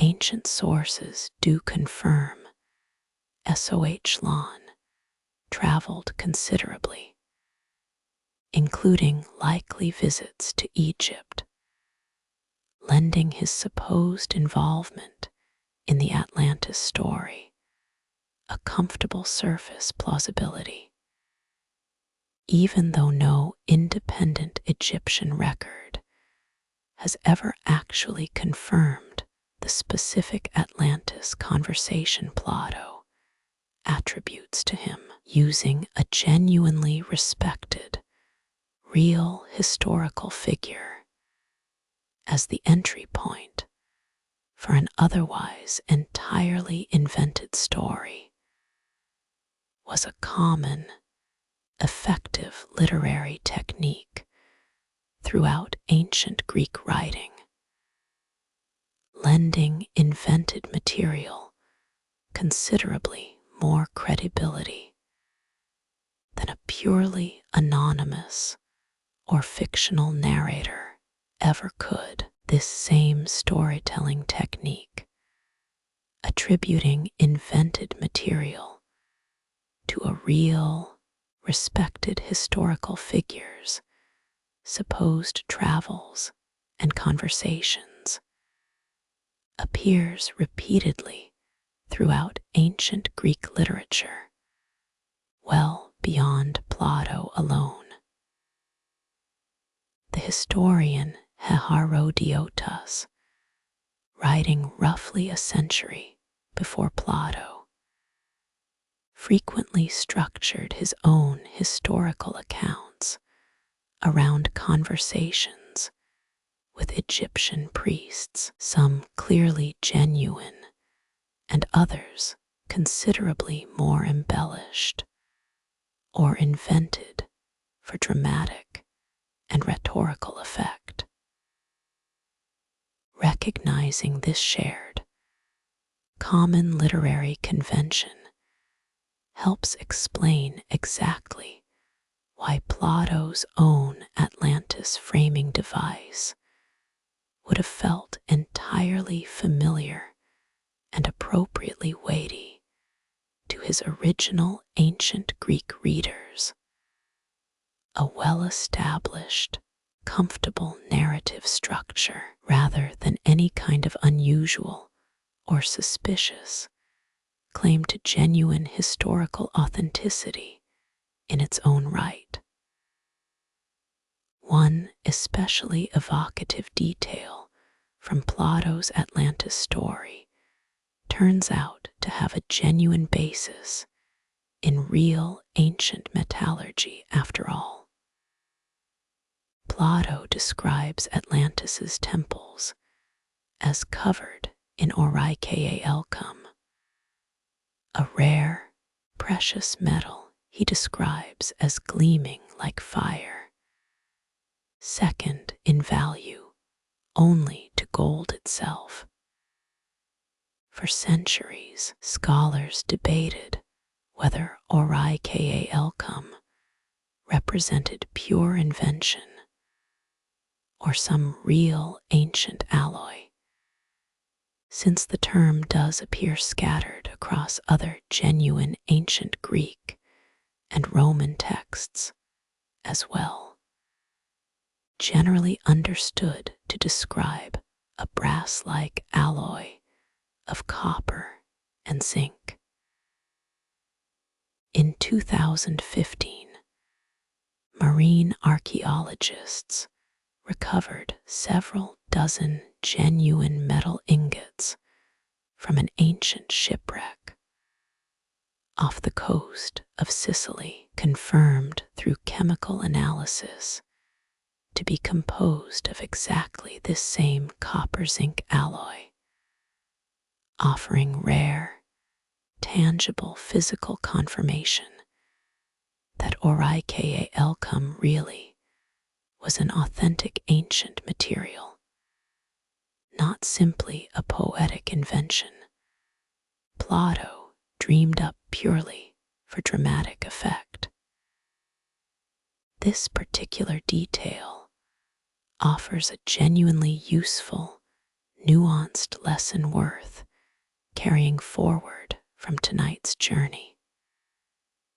Plato clearly drew on real, authentic ancient materials, real precious metals, real architectural concepts, real geographical knowledge of the wider Mediterranean world, while weaving them together into a story that was, in its complete overall form, still very likely his own deliberate invention.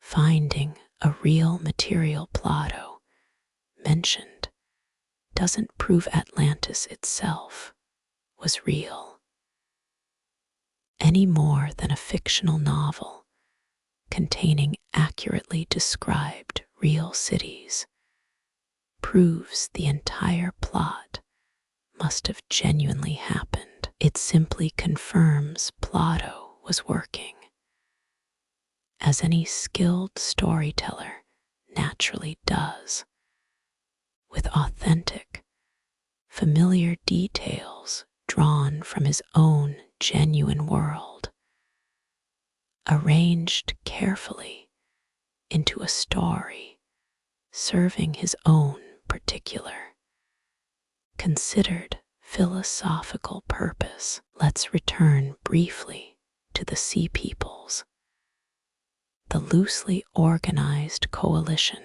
of seafaring raiders whose attacks contributed to the broader Bronze Age collapse we discussed earlier tonight. Since their own precise origins remain a genuinely active area of ongoing archaeological research and debate, Egyptian records name several distinct groups among them, including the Pela set, generally identified with the later Philistines, who eventually settled in the region of ancient Canaan, and the Shurden, whose name may connect to the island of Sardinia. Various scholars have proposed different Mediterranean or Aegean homelands for these different groups, with genuinely compelling evidence remaining scattered and incomplete, a real historical mystery of considerable scale, still actively being pieced together, that briefly, understandably, gets caught up in some of the wider Atlantis speculation, despite having no confirmed connection to Plato's own specific story at all. It's worth noticing how naturally these genuinely separate historical mysteries, the Sea People's true origin, Thera's precise eruption date, Helike's exact earlier settlement history, tend to get loosely bundled together under Atlantis's much more famous name in popular discussion, even though each one represents its own distinct, separately documented area of real, ongoing archaeological research. Atlantis functions, in a sense, almost like a magnet, drawing in genuine historical mysteries from across the wider ancient Mediterranean world, simply because they share a similar general flavor of ancient catastrophe and mystery. Separating these genuinely fascinating real questions back out from Plato's own specific invented story doesn't make any of them less interesting. If anything, each one becomes considerably easier to actually study seriously, once it's no longer expected to also somehow explain an entire mythical sunken empire at the very same time.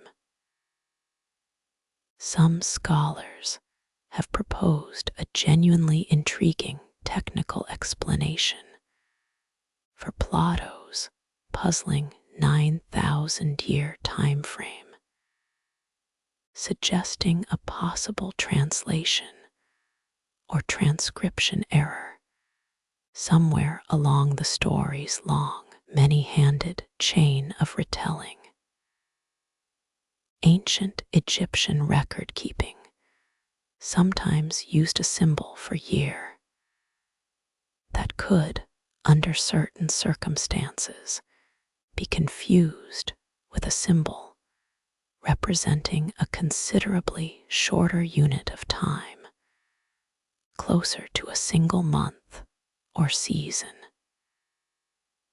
If SOH Lon, or one of the intermediaries between him and Plato, mistakenly multiplied an original Egyptian figure by roughly 10 times its intended value. An originally intended 900-year time frame would shift Atlantis's destruction to somewhere around 1500 to 1600 BCE, remarkably close to Thera's own genuine, confirmed eruption date. This translation error theory remains genuinely speculative rather than confirmed, since no surviving Egyptian document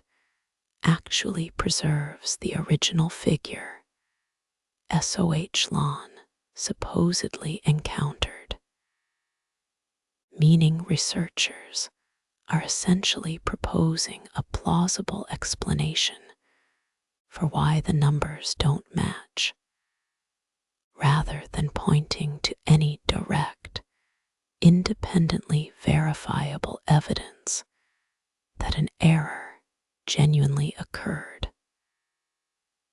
Still, it's a useful example of the kind of careful, honest reasoning serious scholars bring to genuinely puzzling ancient details, openly proposing testable, historically plausible explanations, while being equally honest that the theory remains unconfirmed, rather than simply asserting a bold conclusion first and searching for supporting evidence only afterward.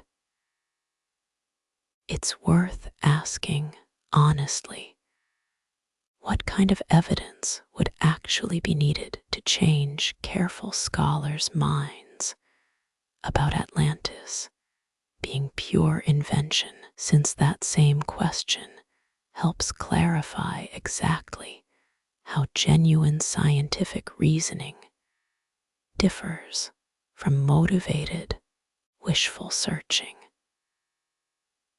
A single, confirmed Bronze Age settlement matching Plato's specific architectural description, located roughly where he indicates, dated appropriately close to his own stated time frame, complete with genuine, independently verifiable ties to ancient Egyptian or Greek written records, would represent exactly the kind of converging evidence that has, in fact, successfully confirmed Troy, Ubar, Helike, and Pavlopitiri alike. So far, across every single proposed location we've examined tonight, that same kind of converging, independently confirmed evidence has simply, honestly, never actually materialized. Taking stock once more, roughly 2/3 of the way through tonight's own patient journey, it's worth appreciating the genuinely considerable amount of real history, real geology, and real archaeology required just to properly understand why Atlantis likely isn't real.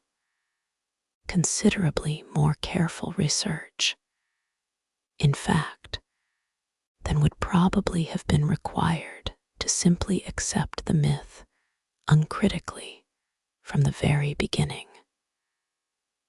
That's not wasted effort.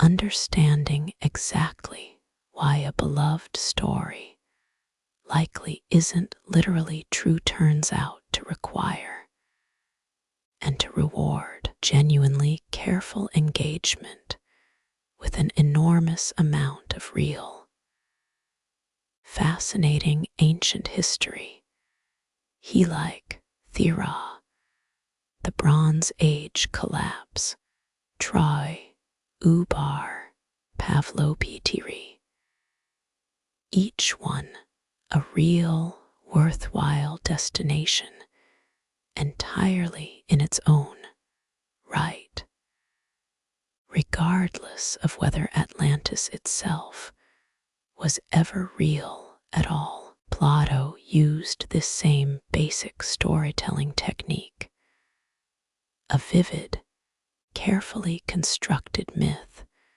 serving a deliberate philosophical purpose in several of his other well-known dialogues as well, strengthening the case that Atlantis functioned the same way. In the Republic, Plato concludes with the myth of describing a soldier who supposedly died in battle, witnessed the afterlife firsthand, and returned to recount what he had seen, a story Plato explicitly uses to illustrate his own philosophical arguments about justice and the soul, without any expectation that ancient Greek readers would treat it as literal historical reportage. Atlantis fits this same well-established pattern precisely, a deliberately vivid, invented narrative, carefully constructed to make an already carefully reasoned philosophical argument land, with considerably more emotional and dramatic weight. There's a genuinely interesting layer of historical irony worth noting regarding Critias, the character through whom Plato's Atlantis story is actually narrated, since Critias was, in fact, a real historical figure and not a particularly admirable one.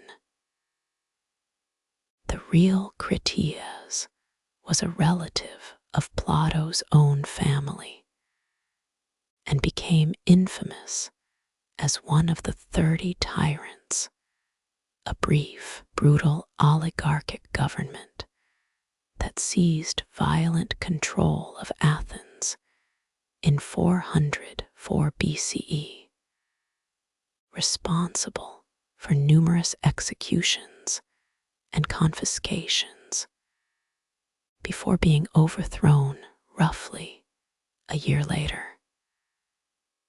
Whether Plato intended any deliberate irony in having this same historically troubled figure narrate a story about a once great civilization corrupted by unchecked power and ambition remains genuinely debated among classical scholars, but it's a detail that adds a further, considerably darker layer of possible meaning to an already carefully constructed philosophical narrative. The tendency toward periodic, confident new discoveries of Atlantis has continued essentially without interruption for well over a century now, with new expeditions and new claimed locations surfacing reliably every few years, often accompanied by considerable genuine media attention before quietly fading from public conversation once the underlying evidence fails to hold up under closer, careful scrutiny. This isn't unique to any particular country or research tradition. Expeditions and claimed discoveries have originated from teams and individuals across dozens of different nations over the decades, each one bringing genuine enthusiasm and often real, legitimate archaeological or geological credentials to the search. Yet none, so far, managing to produce the kind of converging, independently verified evidence that has successfully confirmed genuinely real discoveries like Troy, Ubar, or Helike. Atlantis has also become a genuinely enduring fixture of popular culture, well beyond serious archaeological debate, appearing in countless novels, films, and television productions. From Jules Verne's classic science fiction, imagining an underwater Atlantean civilization, to more recent animated and live-action films, reimagining the lost city as a still thriving underwater kingdom. These creative reinterpretations serve an entirely different and entirely legitimate purpose than historical investigation, using Atlantis's rich, evocative imagery for imaginative storytelling rather than genuine historical claim-making. It's worth appreciating that there's absolutely nothing wrong with enjoying Atlantis as pure creative fiction, exactly the spirit in which Plato likely first intended the story, so long as that creative enjoyment stays clearly distinguished from any genuine claim about actual, verifiable ancient history. The genuine Minoan civilization we've explored tonight through Thera and Akrotiri left behind its own real, still partially unsolved mystery, quite apart from anything involving Atlantis. Minoan scribes used a writing system modern researchers call linear, recovered on clay tablets from palace sites across Crete, which remains, to this day, completely undeciphered since it doesn't appear to represent any known later language family. This stands in genuine contrast to a related, later script called Linear B, used by the subsequent Mycenaean Greek civilization, which British architect and self-taught linguist Michael V. Entris successfully deciphered in 1952, revealing it to be an early form of the Greek language itself. Linear A's earlier, distinct script remains a genuine, honest, unsolved puzzle, considerably more historically real, and in its own quiet way, considerably more interesting than anything Atlantis itself has ever actually offered researchers to work with.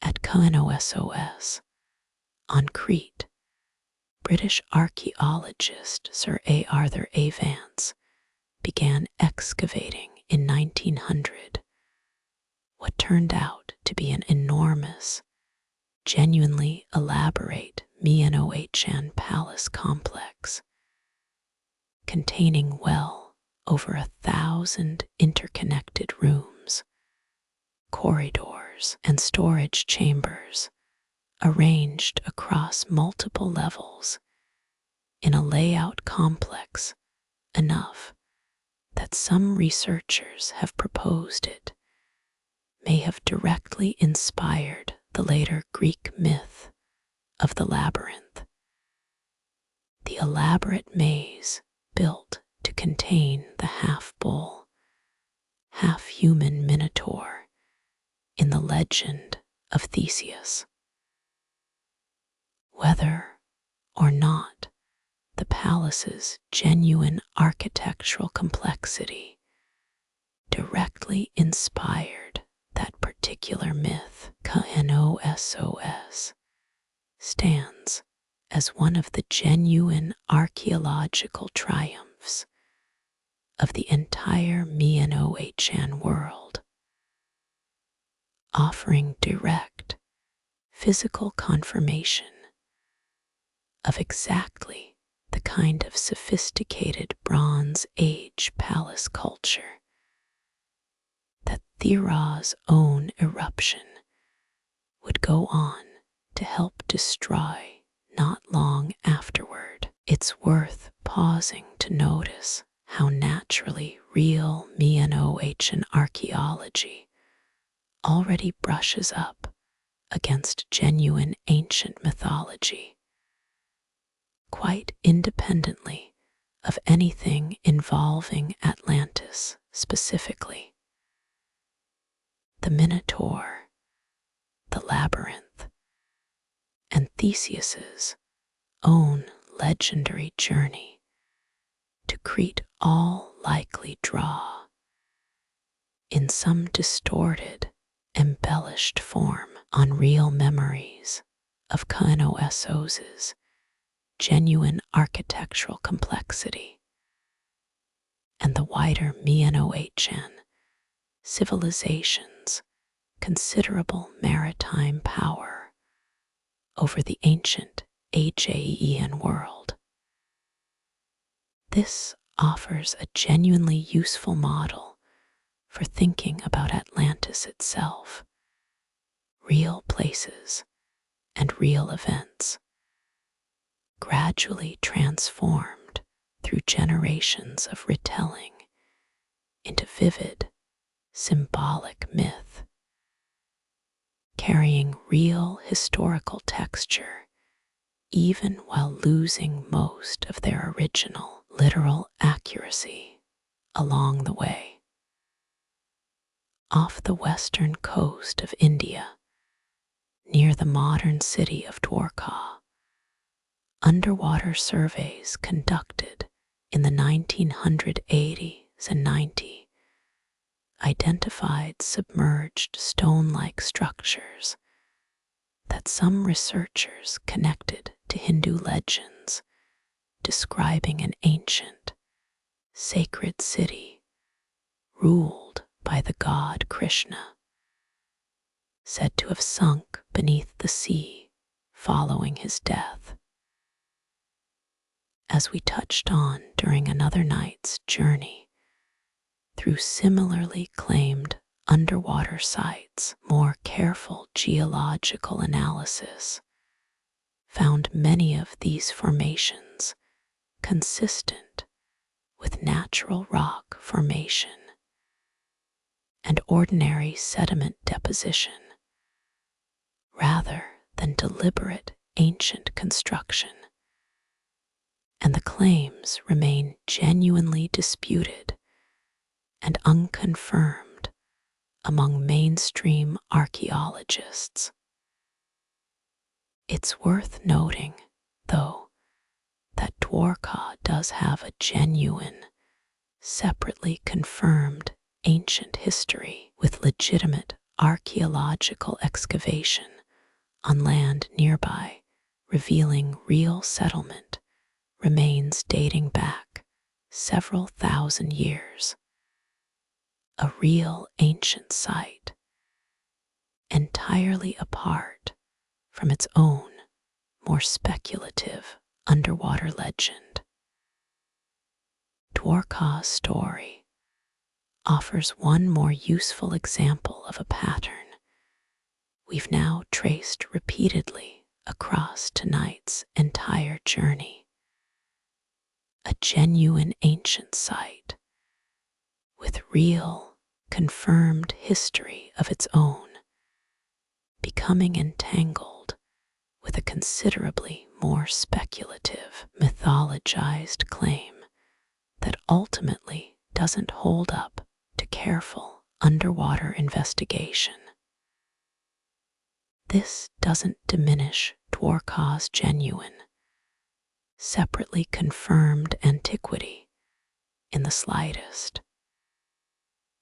It simply means the sunken city legend attached to it deserves the same careful, patient scrutiny we've applied to every other claimed Atlantis location tonight, treating the mythological claim and the real archaeological site as two genuinely separate questions, each deserving its own honest, independent evaluation as tonight's own long journey continues gently winding toward its eventual close.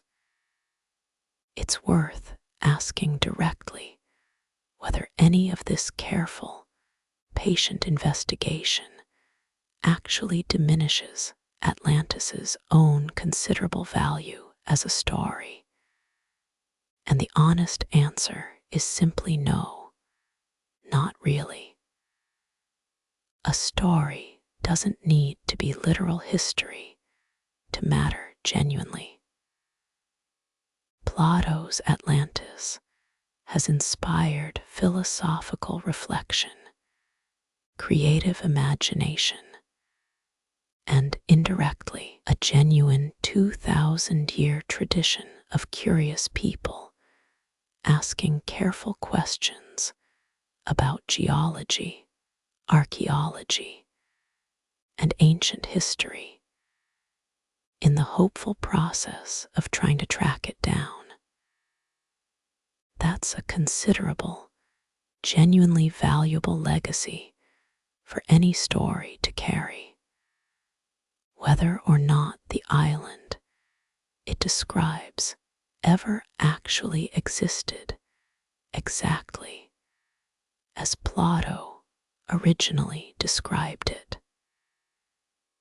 It's worth directly addressing a genuinely common modern conflation, since Atlantis frequently gets merged together with an entirely separate idea we've explored in detail on another night.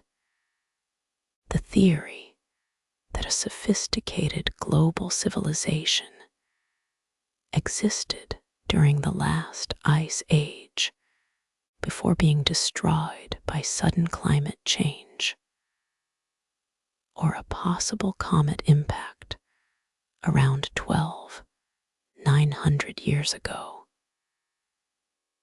This idea has been popularized considerably by writers, including Graham H. A. Hancock, whose work proposes that Plato's Atlantis specifically preserves genuine folk memory of this same Ice Age civilization, pushing Atlantis's true date back to match the end of the last Ice Age, rather than any of the considerably later Bronze Age events we've discussed tonight.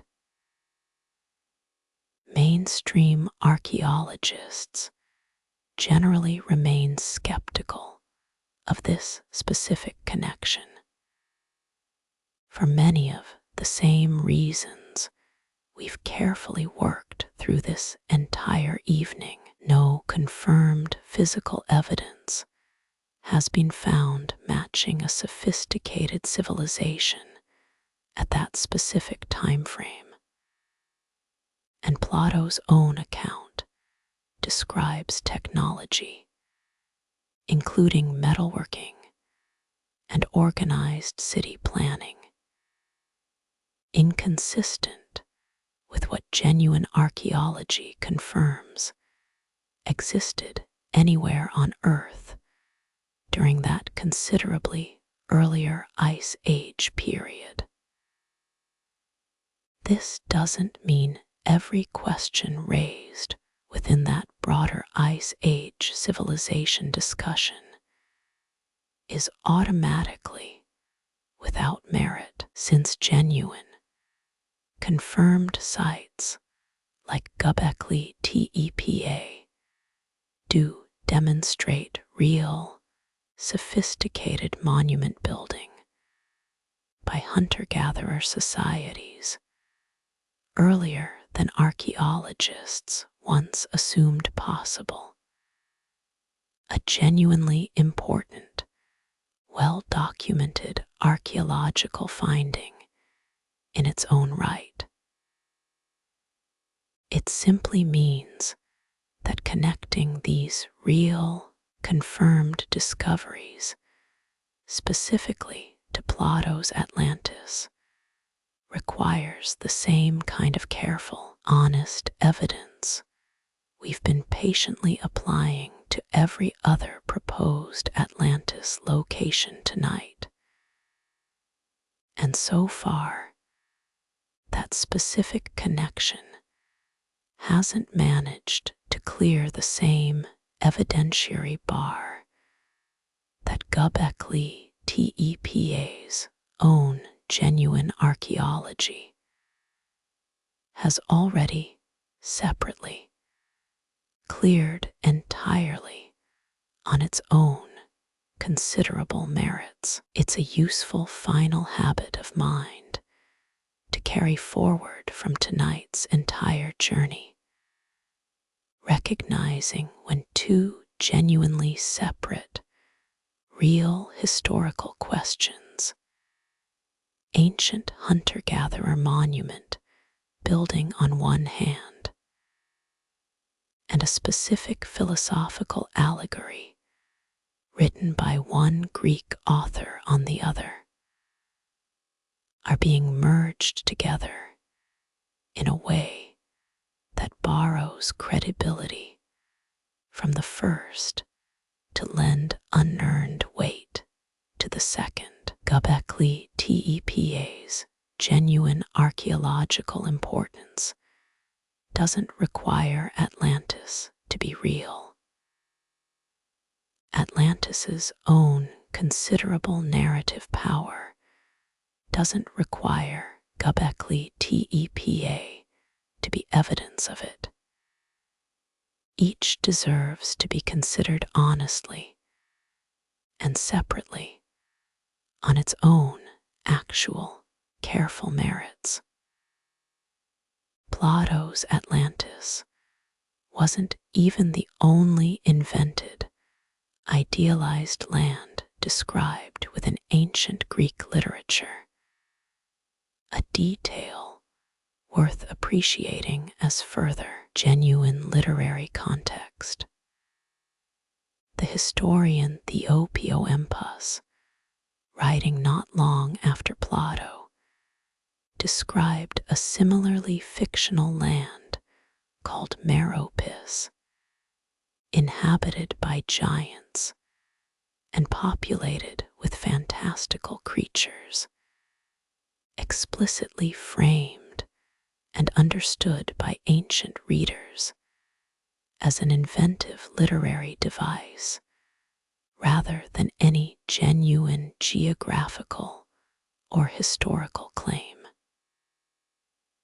Ancient Greek literary culture, in other words, was already thoroughly comfortable with the basic idea of an author inventing an entire fictional land, specifically to explore philosophical or moral themes.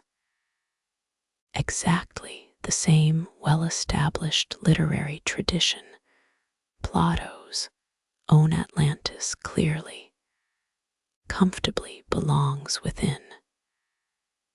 This same literary tradition continued directly and quite explicitly well beyond antiquity.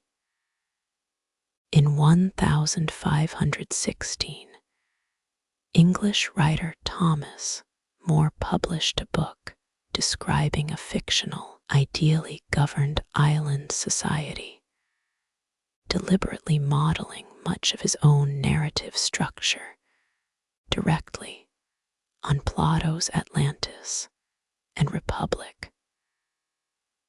More coined an entirely new word specifically for his invented island, utopia, combining Greek roots meaning literally no place, a deliberate acknowledgement that his own carefully imagined ideal society was understood by author and reader alike as thoughtful philosophical fiction rather than any genuine claim about an actual, undiscovered, real location. A century later, the English philosopher and scientist Francis Bacon wrote his own unfinished work titled New Atlantis, published in 1627, directly and explicitly borrowing Plato's ancient concept to imagine a fictional utopian society organized specifically around advanced scientific research and learning. Bacon's deliberate, openly acknowledged homage confirms that careful, educated readers across the many centuries separating Plato from the Renaissance consistently understood Atlantis as a flexible, reusable literary device for imagining ideal or cautionary societies, rather than as a genuine historical claim requiring literal geographical verification.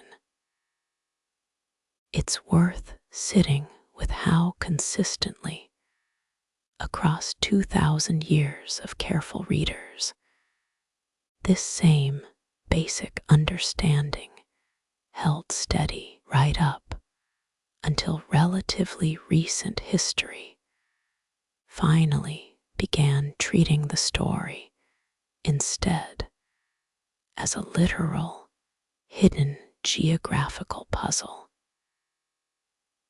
Interestingly, literal interpretations of Atlantis did occasionally surface well before Donnelly's influential 19th century revival, particularly following Europe's own dramatic encounter with the previously unknown Americas. 16th century Spanish historian Francisco Loh de Goh Mara was among several early writers who speculated that the newly discovered American continents might themselves represent Atlantis, or at least its considerable remnants, reasoning that Plato's description of a vast land beyond the Pillars of Hercules seemed to match this genuinely new, previously unknown landmass reasonably well. This early theory faded from serious consideration once European geographical understanding of the actual Americas developed further.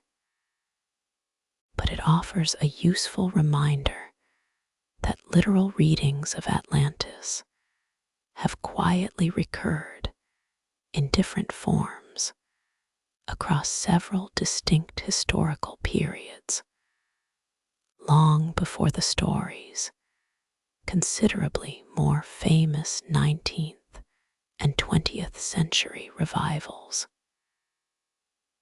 we've touched on another night's journey on Doggerland, the now submerged landmass that once connected Britain to mainland Europe before rising post-Ice Age seas gradually swallowed it beneath what is now the North Sea. Doggerland offers one more genuine example of an entire ancient, inhabited landscape truly lost beneath the waves, complete with real archaeological evidence, including fishing nets, occasionally still dredging up ancient tools and mammoth remains from the seafloor. Unlike Atlantis, Doggerland's submersion unfolded gradually across many centuries rather than in a single catastrophic night.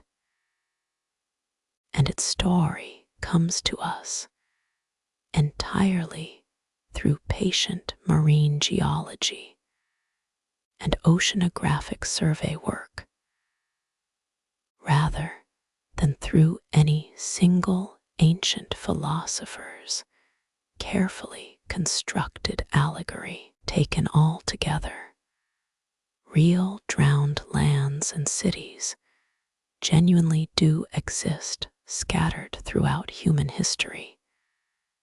Doggerland, Pavlopitiri, Helike, Akrotiri, each one confirmed through patient, converging archaeological and geological evidence rather than through speculative searching, guided primarily by an ancient story's own vivid, evocative imagery.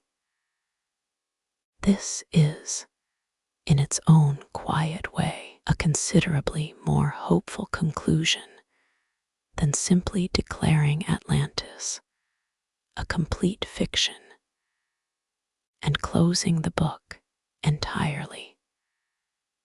The genuine, real world already contains an abundance of exactly the kind of dramatic, poignant lost city stories that first made Atlantis so compelling in the first place.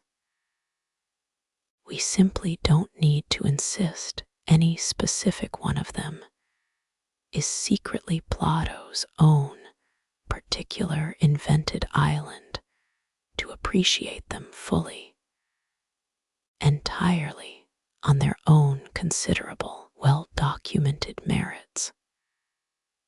It's a small, telling detail worth noticing that so many of tonight's genuinely real lost cities have themselves acquired an informal Atlantis of nickname somewhere along the way. Bar as the Atlantis of the Sands, and various other rediscovered ancient sites, occasionally described in similar terms by excited journalists and documentary narrators. Atlantis's name, in other words, has itself become a kind of shorthand, a culturally understood way of signaling dramatic lost city to a general audience, regardless of whether the actual place in question has any genuine historical connection to Plato's specific story at all. It's a fitting, if slightly ironic, legacy for a myth originally intended to teach a careful lesson about pride and moderation, now serving as popular culture's default nickname for practically any sufficiently impressive rediscovered ruin. As tonight's own long, patient search finally begins its final approach toward rest, it's worth gathering together gently everything this particular journey has actually offered us. We found no lost continent, and honestly, we were never going to. What we found instead was a real Greek city, swallowed by the sea in a single terrible night, rediscovered after centuries by patient, devoted researchers. We found an entire sophisticated Bronze Age civilization genuinely destroyed by one of history's largest volcanic eruptions. Its final ordinary morning, perfectly preserved beneath the very ash that ended it. We found real ancient metal, real ancient collapse, real ancient legends that did eventually prove true elsewhere, and a considerable cautionary history of exactly how easily a beautiful story can be bent to serve considerably less beautiful purposes. None of what we found tonight required Atlantis itself to be real. If anything, setting the borrowed myth carefully aside, let each of these genuine, real places and real events finally receive the full, patient, undivided attention they actually deserve, entirely on their own separate, considerable merits. Plato gave the ancient and modern world an unforgettable story, and in his own careful, deliberate way, he likely never intended for anyone to spend the next 2,000 years quite this seriously trying to locate it on an actual map. It's worth understanding a little more about how ancient Greek geographical imagination actually worked. Since Plato's placement of Atlantis beyond the Pillars of Hercules reflects a genuine, well-documented pattern in ancient thought, treating the unexplored Atlantic Ocean as a natural, comfortable setting for exactly this kind of speculative, semi-legendary geography. Phoenician and Carthaginian sailors had genuinely ventured considerably further into the Atlantic than most Greeks of Plato's own era ever personally traveled, including a documented voyage by the Carthaginian navigator No, sometime around the 5th century BCE, exploring considerable distances down Africa's western coastline. These real, if only partially documented, expeditions likely fed a wider Greek cultural sense that genuinely unknown, potentially wondrous lands might plausibly exist somewhere out beyond the familiar, well-charted waters of the Mediterranean world.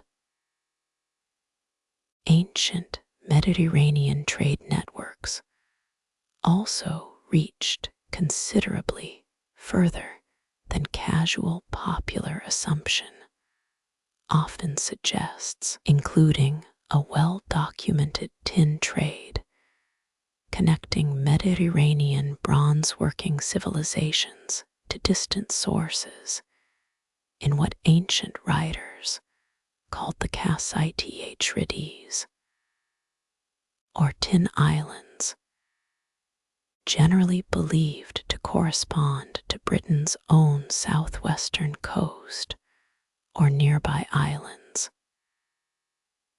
This considerable trading reach meant educated Greeks, like Plato, were likely aware, at least vaguely, that real populated lands did genuinely exist scattered across the wider Atlantic world, lending his own invented Atlantic setting for Atlantis, a comfortable, plausible geographical texture, without requiring him to have any specific real location firmly in mind at all. Taken together, this wider context helps explain why Plato's geographical placement felt entirely natural and believable to his original ancient audience. An educated Greek readership, already generally aware that real trade, real exploration, and real unknown lands existed somewhere out in the wider Atlantic world, even without detailed personal knowledge of exactly what or where those lands specifically were.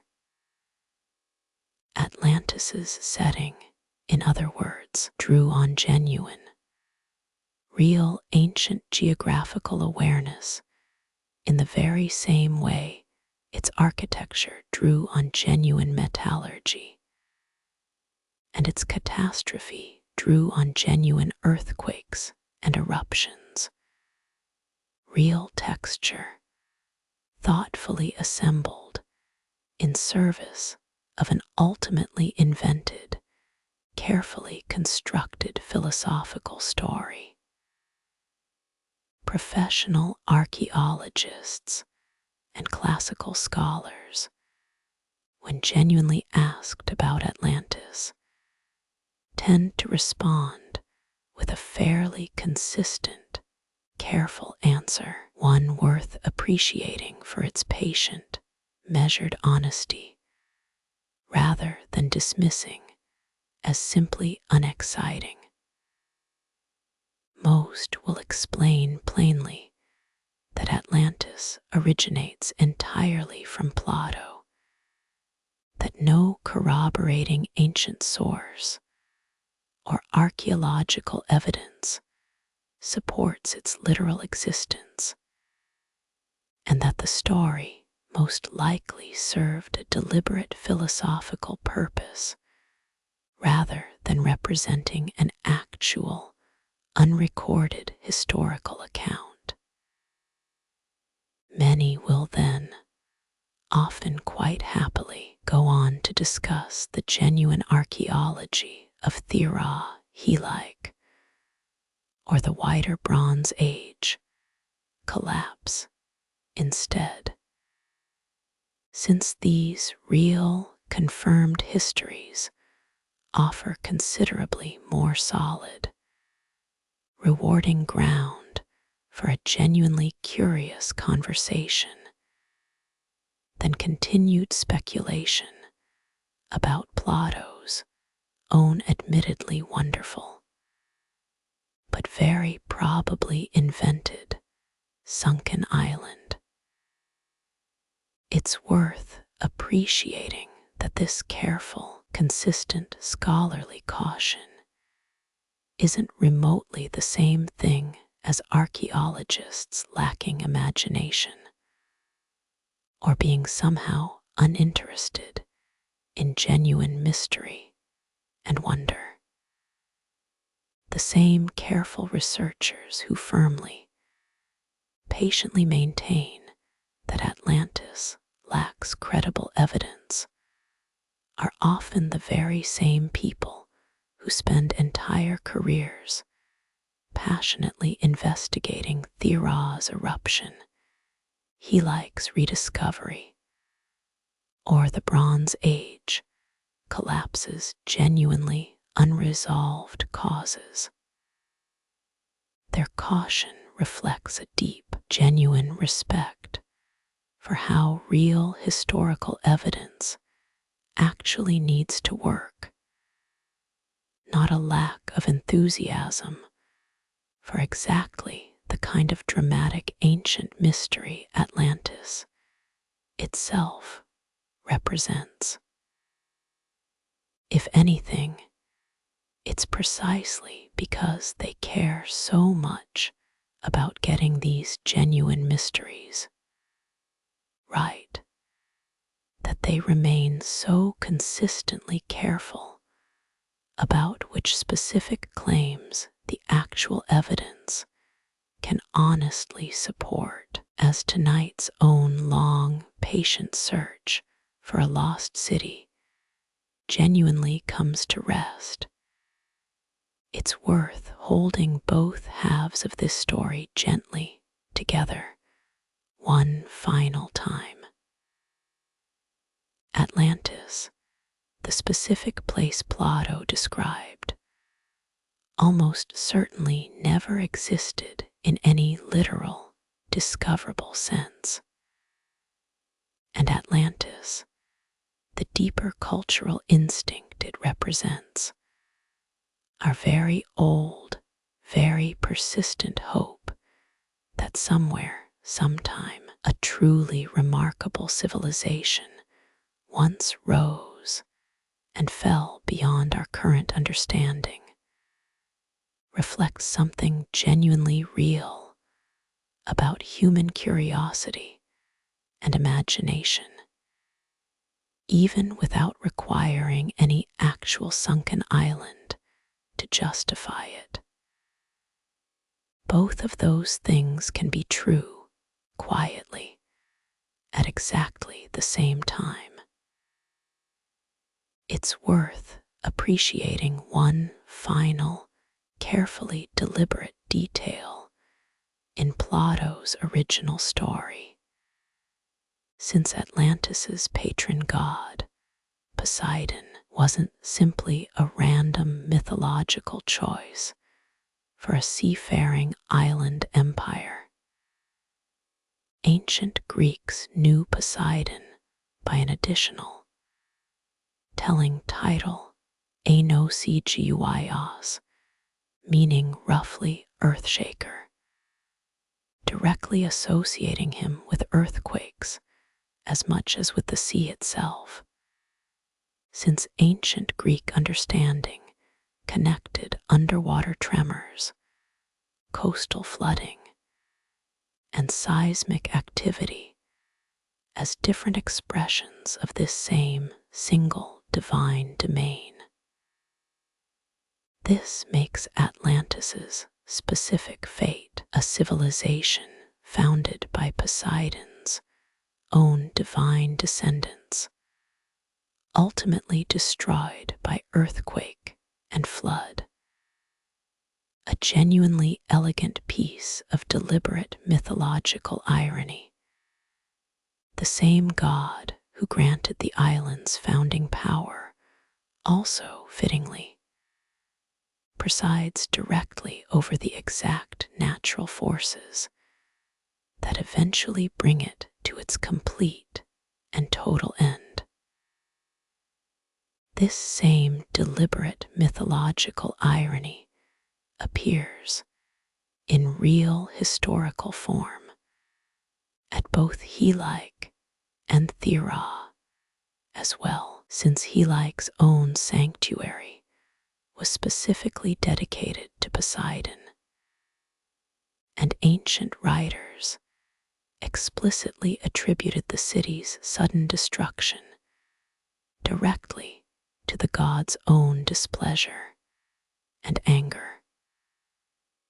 Whether or not Plato was consciously thinking of Helike's own real, well-documented Poseidon connection while writing Atlantis's fictional account shared thematic thread, a maritime power favored by the sea god, ultimately destroyed by that same god's own earth-shaking domain, runs consistently through both the real historical disaster and the invented philosophical myth alike. A genuinely fitting final thread tying tonight's real and invented stories together. Today, the real site of Helike remains an active, ongoing archaeological project, with the Helike Society continuing careful excavation and research each season, gradually revealing more of the ancient city's full extent, buried beneath the modern coastal plain. The site was included on the World Monuments Fund's list of most endangered sites in 2004, reflecting genuine concern about protecting these fragile, still emerging remains from modern agricultural development and natural erosion alike. Visitors today can view some of the site's uncovered remains and finds displayed at a small local museum near the modern town of Aachen, a considerably quieter, more modest tourist experience than Atlantis's own grand mythological reputation might lead visitors to expect, and in its own way, all the more genuinely moving for exactly that reason. Archaeology, meanwhile, remains protected today beneath a large, specially engineered modern roof structure, completed in 2005 after an earlier temporary shelter collapsed, allowing archaeologists to continue careful excavation work safely, regardless of weather, while also permitting visitors to walk directly among the ancient town's preserved streets and building foundations. The site continues to draw considerable international scholarly attention and steady tourist visitation, offering a genuine, tangible connection to the real Bronze Age disaster that most seriously informed one of the two leading theories behind Plato's own, considerably later, entirely invented tale. Standing within Archaeology's preserved ancient streets today, visitors encounter something Atlantis itself could never quite offer: actual, physical, confirmed ancient stone, resting exactly where a real Bronze Age family once genuinely called it home. If we gather together one final time, the complete, honest verdict tonight's careful journey actually supports, it looks something like this. Atlantis, as Plato specifically described it, an island civilization larger than Libya and Asia Minor combined, located in the Atlantic Ocean, destroyed exactly 9,000 years before Sohlan's own era almost certainly never existed. The story was very likely Plato's own deliberate philosophical invention, drawing genuine inspiration from real earthquakes, real volcanic catastrophe, real metallurgy, and real geographical awareness, all carefully woven together to illustrate a careful argument about pride, virtue, and the genuine dangers of unchecked material power. And yet, real lost cities absolutely do exist, genuinely swallowed by the sea, genuinely rediscovered through patient, careful modern archaeology. Helike sank in a single terrible night, exactly as Atlantis supposedly did, and was found again after 24 centuries of searching. Thera was buried whole beneath volcanic ash, its ordinary daily life perfectly preserved in the same catastrophic moment that ended it. Neither city needs Atlantis's borrowed name to matter. Both are already genuinely remarkable enough entirely on their own. For anyone still quietly hoping, even now, that Atlantis might somehow turn out to be real after all, that hope isn't foolish, and it doesn't need correcting either. It reflects something genuinely lovely about how we relate to our own deep past, a persistent, patient wish that the story of human civilization might contain even more wonder than the careful historical record currently confirms. The honest, gentle truth tonight's journey offers, instead, is simply this: the real ancient world already contains more than enough wonder to satisfy that same hope, scattered across real sunken cities, real volcanic catastrophes, and real, patient centuries of searching, all without ever actually needing Atlantis itself to be the one thing that was genuinely, literally true.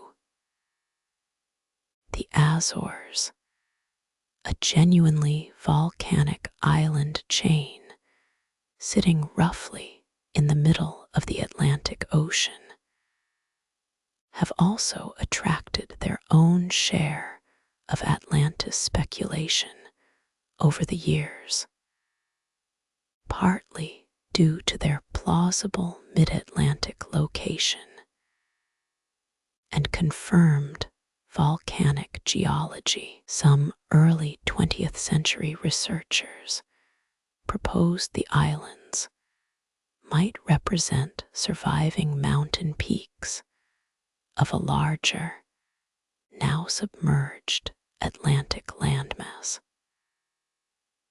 Modern plate tectonic mapping, the same detailed seafloor surveying we discussed earlier tonight, has found no evidence of any recently submerged continental shelf surrounding the islands, confirming instead that the Azores are simply what they appear to be: the exposed peaks of an entirely ordinary, still active section of the mid-Atlantic ridge, formed through ordinary volcanic processes rather than through the sinking of any larger surrounding landmass. We touched briefly on another night's journey on Malta's own remarkable megalithic temples, among the oldest freestanding stone structures anywhere on Earth, predating both Stonehenge and the pyramids by well over 1,000 years.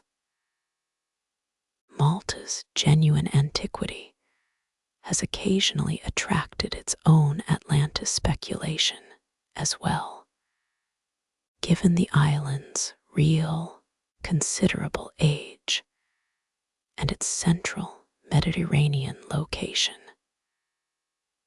As with so many other theories we've carefully worked through tonight, Malta's temples, while genuinely remarkable achievements entirely in their own right, show no evidence of the specific concentric ring architecture, the catastrophic single-night submersion, or the broader Atlantic setting Plato's own account so specifically describes.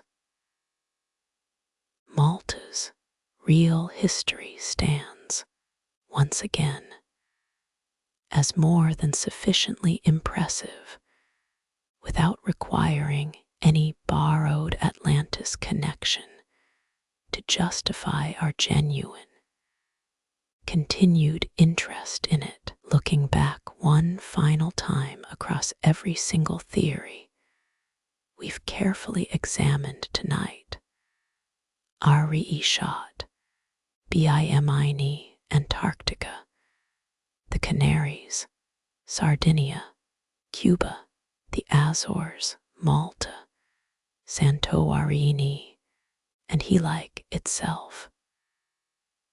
A clear, consistent, honest pattern holds steady across every single one. Each proposed location offers some genuinely intriguing surface resemblance to a small piece of Plato's own account, while consistently failing to match his considerably more specific, considerably more demanding overall description. The precise geography, the exact time frame, the particular architecture, and above all, the complete absence of any confirmed, independently verified archaeological evidence anywhere at all. It's genuinely worth sitting with just how much patient, careful, cross-disciplinary work has gone into reaching this same honest, converging conclusion. Geologists studying seafloor composition and plate tectonics, archaeologists carefully excavating dozens of proposed sites across 4 different continents, classical scholars patiently tracing Plato's own text and its ancient reception, and volcanologists and seismologists reconstructing genuine ancient disasters in remarkable physical detail. All of that considerable, genuine effort across many different fields and many different generations of researchers points toward the very same quiet, unified conclusion: a magnificent story, almost certainly invented, resting gently atop a genuine foundation of real earthquakes, real eruptions, and real, very human philosophical concern about the dangers of unchecked pride and power. There's something genuinely fitting and genuinely restful about ending tonight's journey here with a story that turns out to matter considerably more for what it teaches than for where it might be physically located. Plato wanted his original readers to think carefully about virtue, about the genuine dangers of unchecked wealth and power, and about what kind of society is actually worth defending when a wealthier, more powerful empire eventually comes calling. 2,000 years of searching for Atlantis's actual physical location has, in its own accidental way, uncovered an entire treasury of real, fascinating ancient history instead. Helike, Thera, the Bronze Age collapse, Troy, Ubar, Pavlopitiri, each one a genuine destination, considerably more solid, and in its own particular way, considerably more satisfying than the beautiful, borrowed myth that first sent so many patient searchers looking for them. Before we let this particular story finally rest for the night, it's worth remembering one more time exactly how this entire 2,000-year search actually began. Not with an archaeologist or a diver or a satellite image, but with one philosopher sitting down to write a careful lesson about pride and virtue, and choosing quite deliberately to tell that lesson through the story of a magnificent island that no longer existed.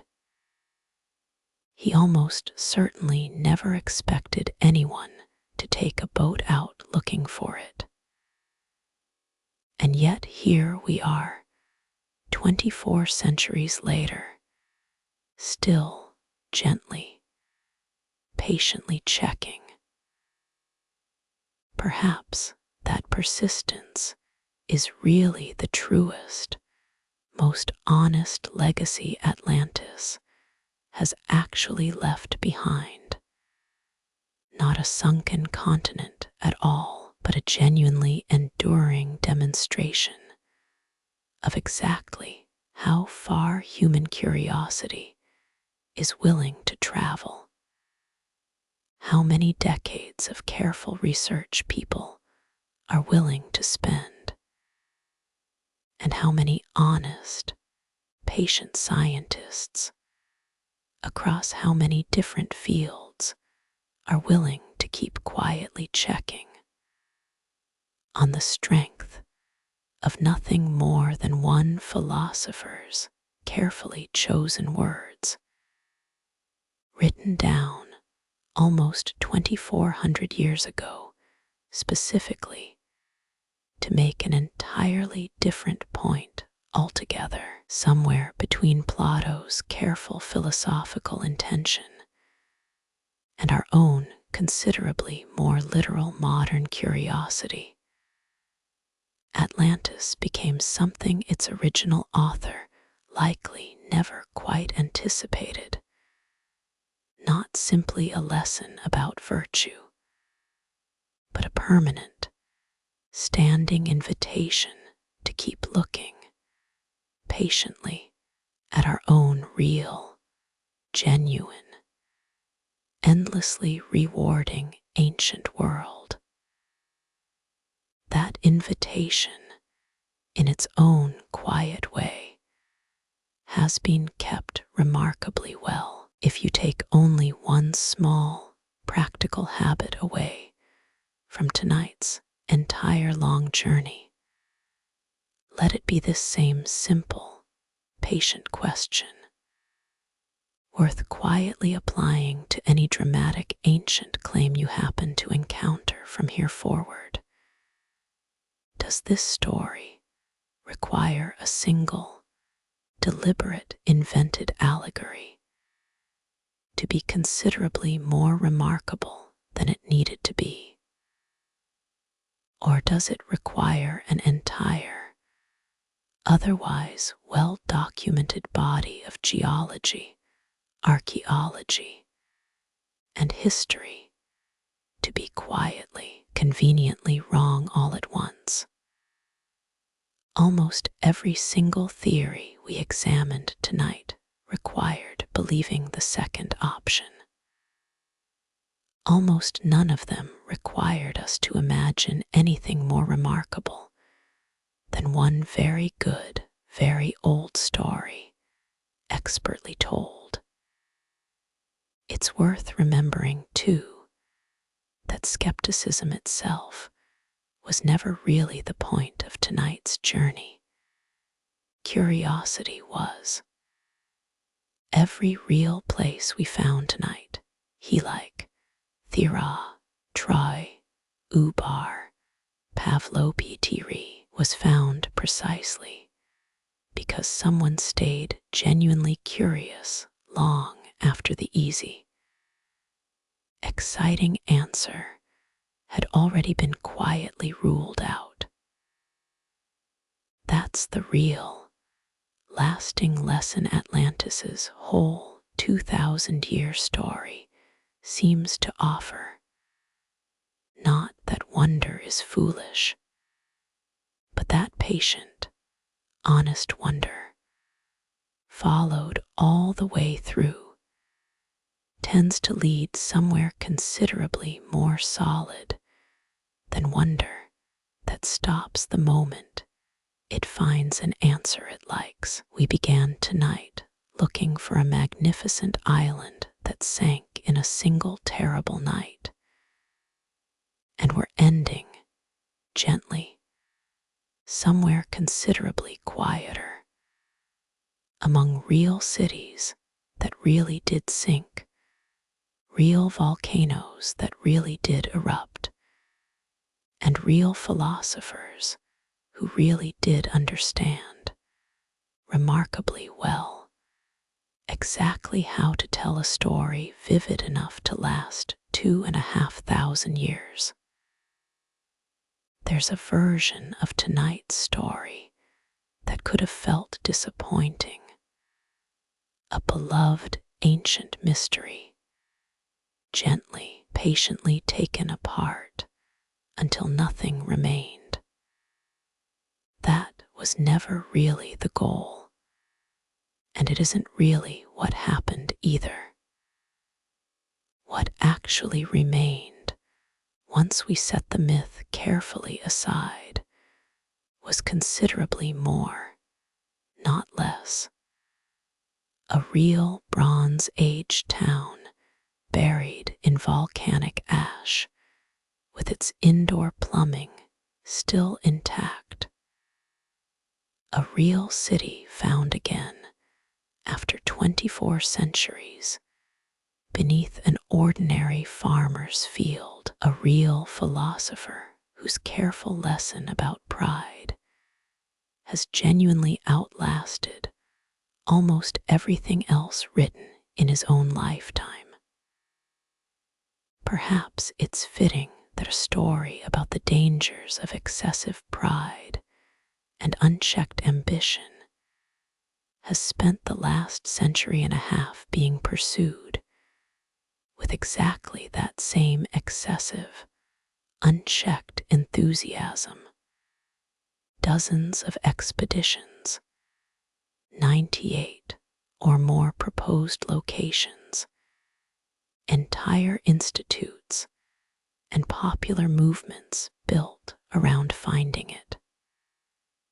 Plato, whatever else he intended, might have found a certain wry, philosophical amusement in that particular irony, watching his own careful cautionary tale about hubris quietly become the object of 2,000 years of exactly the same overconfident searching it originally warned against. And so, gently, we let Atlantis rest exactly where it has always actually belonged, not beneath the Atlantic, and not beneath the Sahara, but within the careful, deliberate pages of one philosopher's own considered argument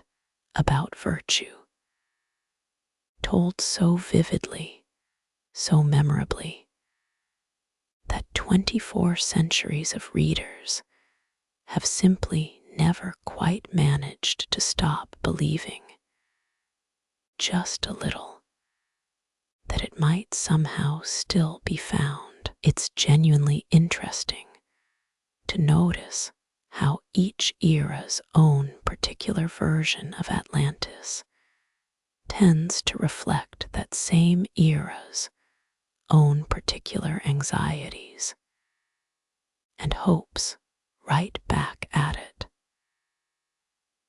Donnelly's Gilded Age Atlantis worried about civilizational decline amid rapid industrialization.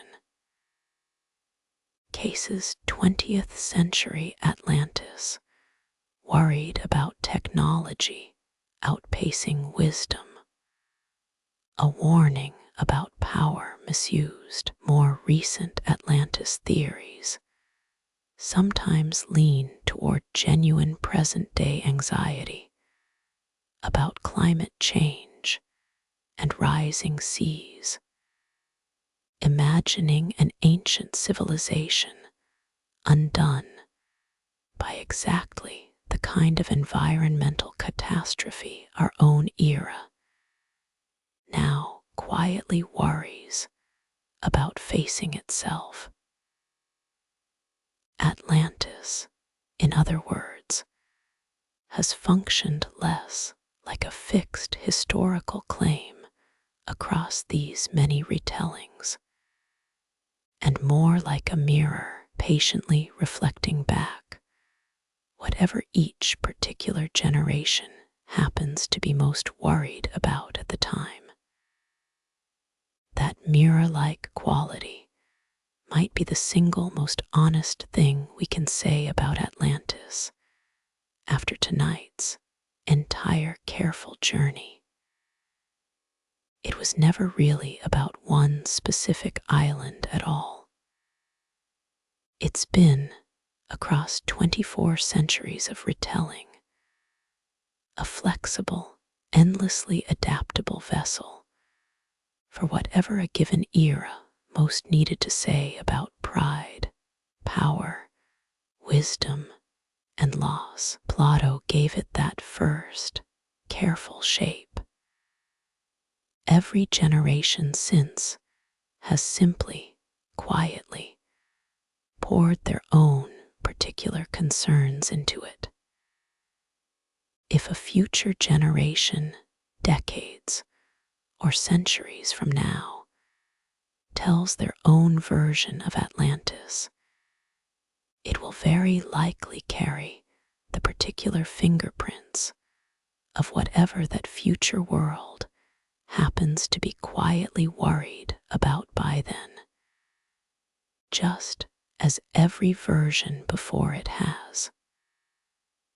That's not a flaw in the story at all. It's very likely the actual reason it has survived this long in the first place, flexible enough to keep meaning something slightly different to each new set of readers, while still, underneath all that change, carrying Plato's own original, careful warning about what happens when power grows faster than the wisdom required to hold it responsibly.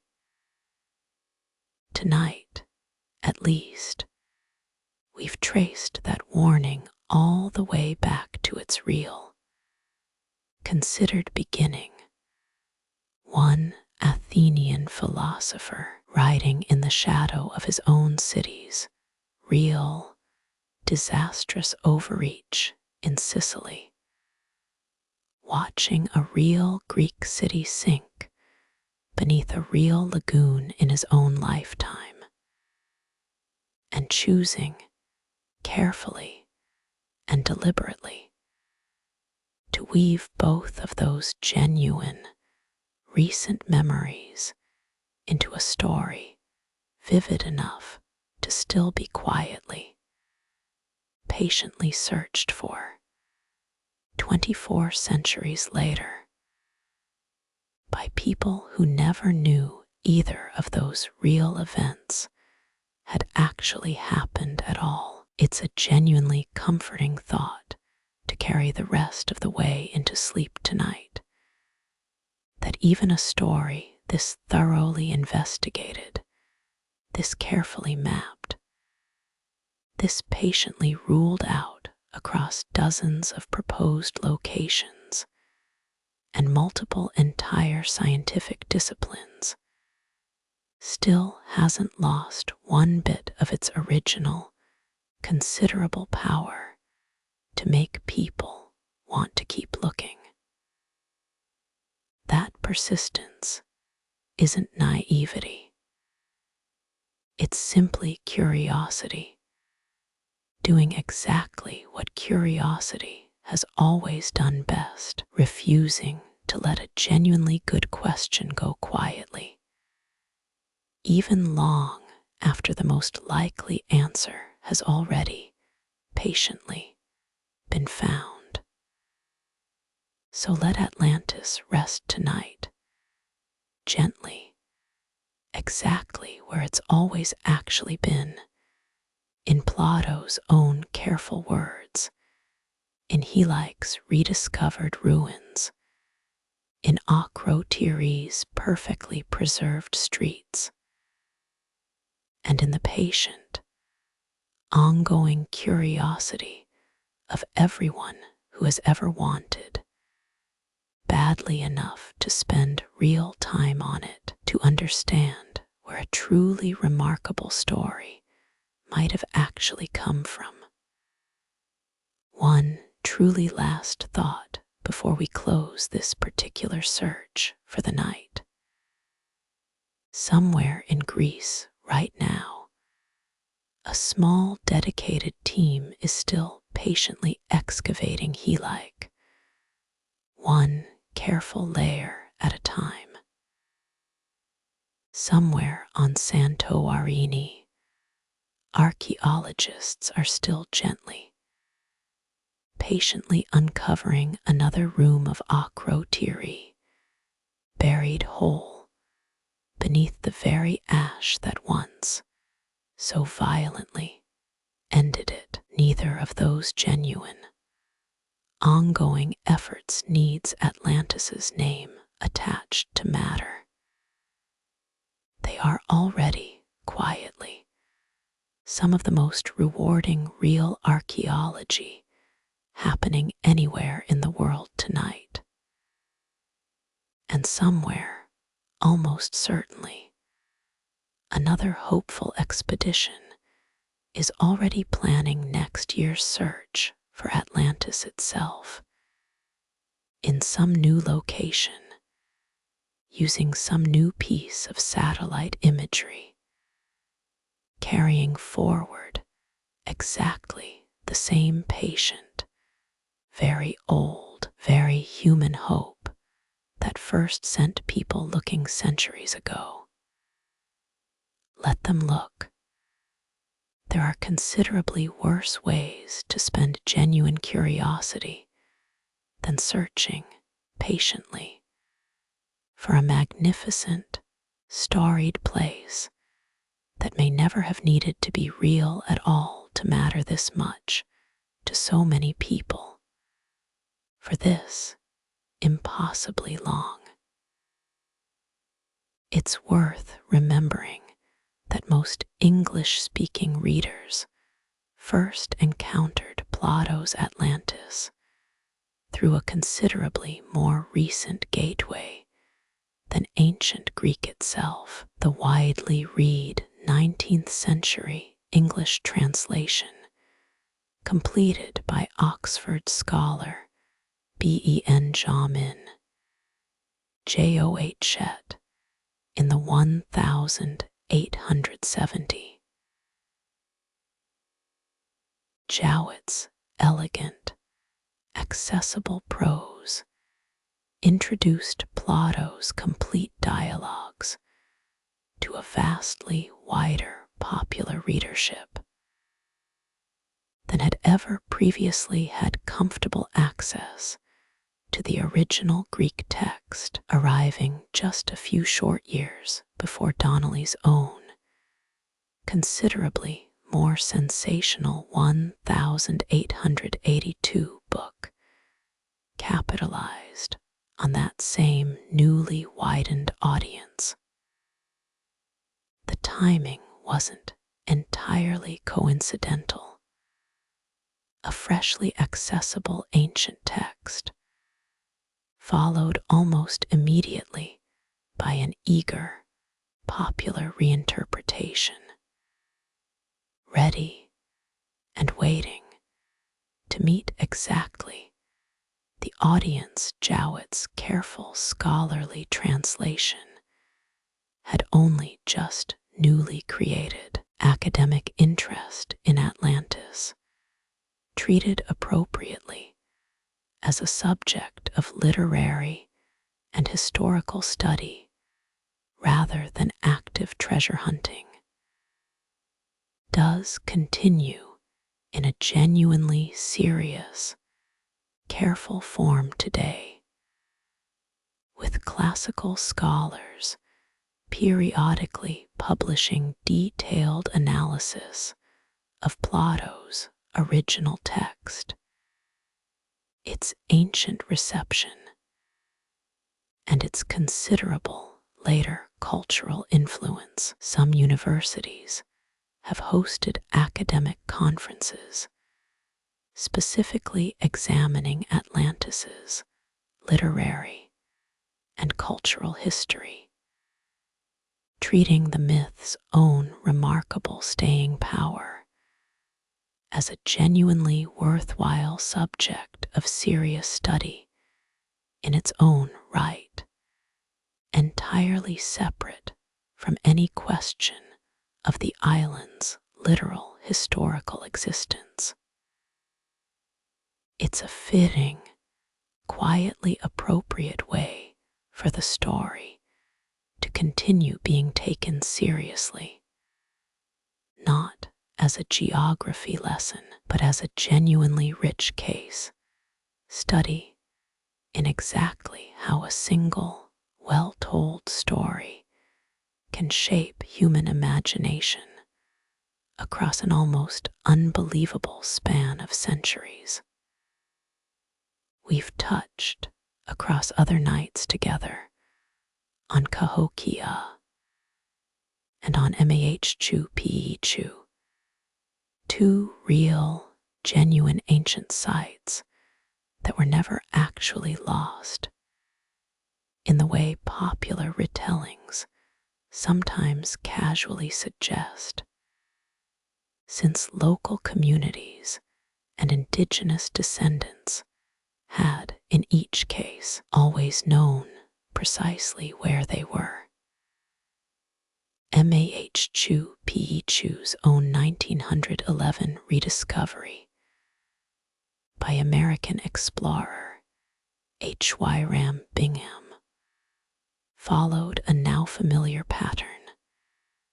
An outside visitor guided to a site local Quechua-speaking farmers had never actually forgotten, then credited, somewhat overgenerously, with a discovery that was never really his alone to claim. It's a pattern worth holding gently alongside Atlantis tonight, a reminder that lost cities are very often simply cities the person telling the story happened not to know about personally, rather than places genuinely forgotten by everyone, everywhere, for certain.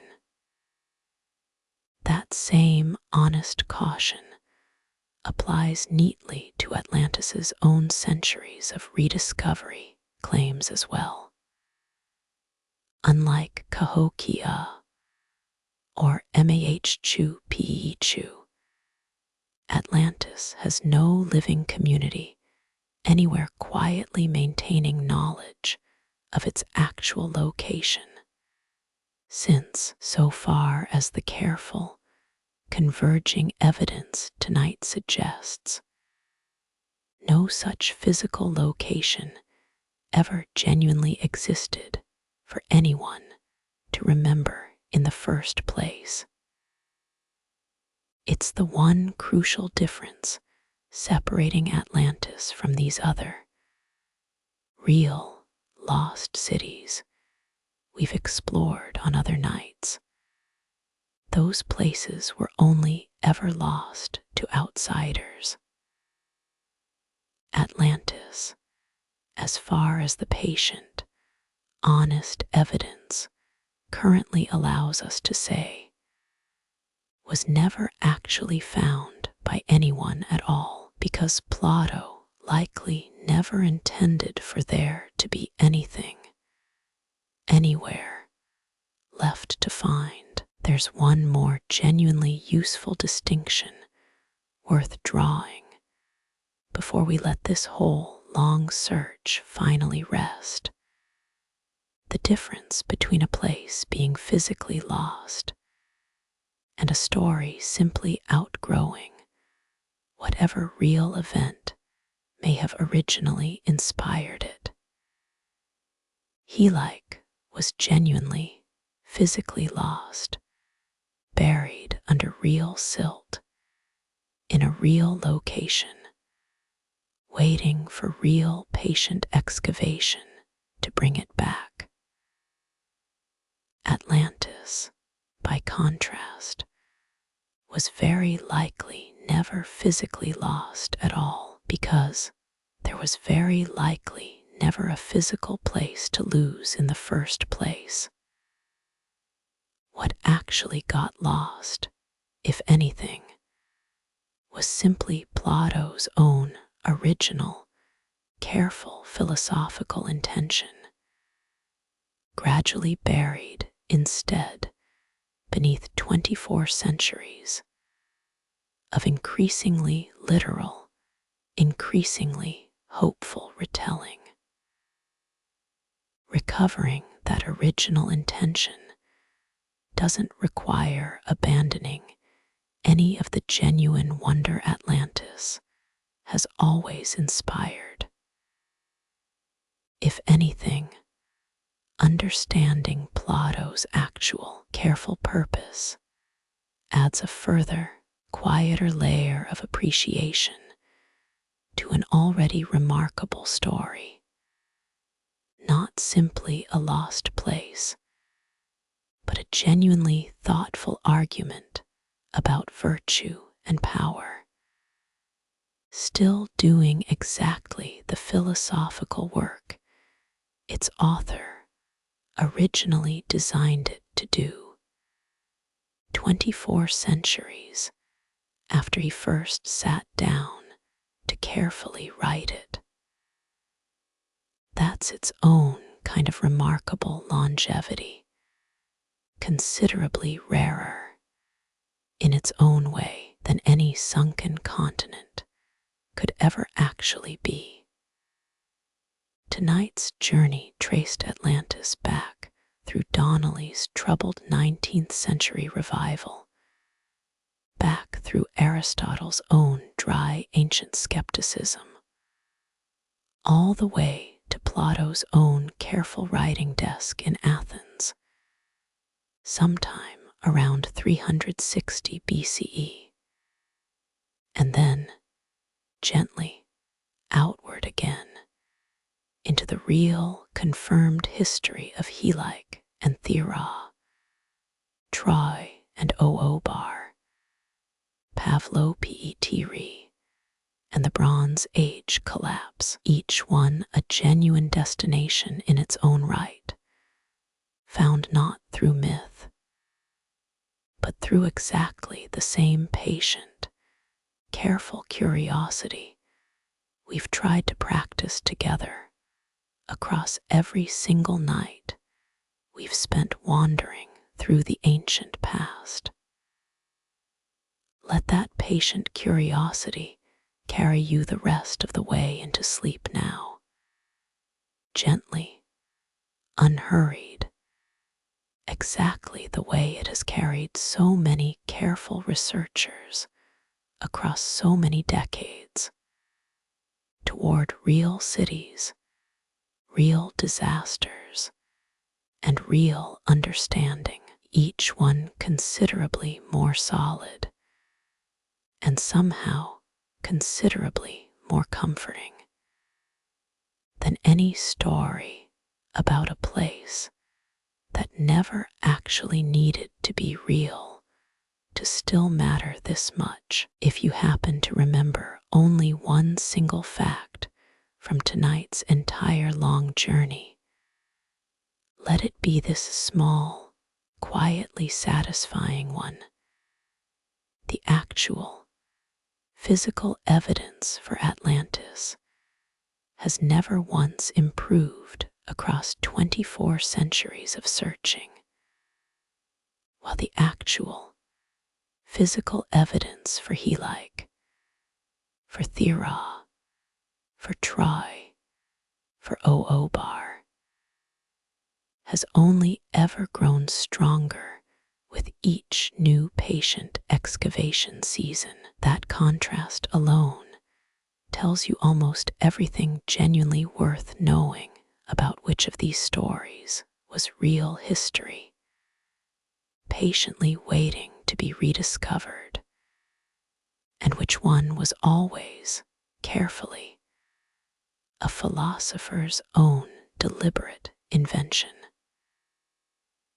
And if you happen to remember only one single feeling from tonight, let it be this instead: the gentle, restful satisfaction of finally understanding exactly where a beloved old story actually came from, not diminished by the answer, but genuinely enriched by it, carrying forward into sleep not a mystery left unsolved, but a mystery patiently, carefully, lovingly worked all the way through.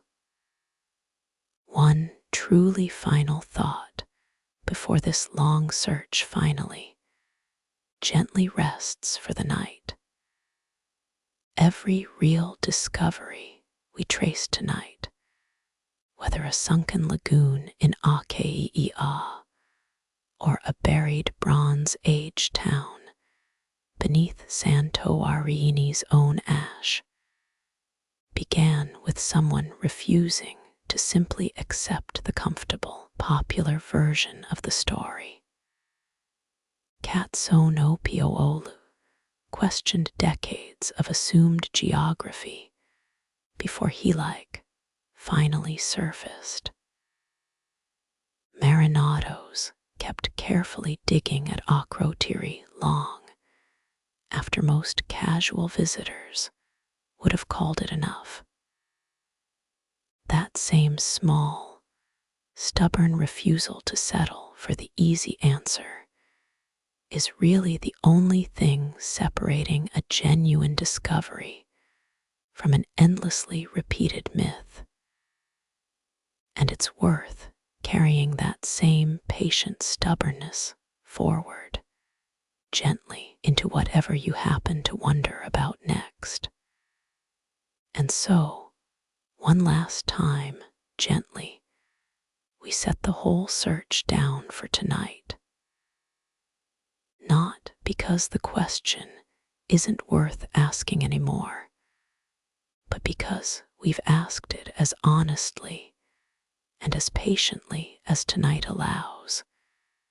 And the real, considered answer, a magnificent, invented island, resting on a foundation of genuine earthquakes and genuine eruptions, and genuine human wisdom about the dangers of unchecked pride turns out to be more than enough to rest on. And so we come, gently, to the end of tonight's long, patient search for a city that was very likely never meant to be found. We've moved from Plato's own careful philosophical dialogue to a real Greek city swallowed by the sea in a single terrible night. From a volcanic eruption large enough to end an entire sophisticated Bronze Age world, to a hopeful YouTube video and a beautiful, empty desert formation, 1,000 miles from any coastline, we've watched a myth get borrowed by racial pseudoscience, by psychic prophecy, and even by considerably darker political ideology.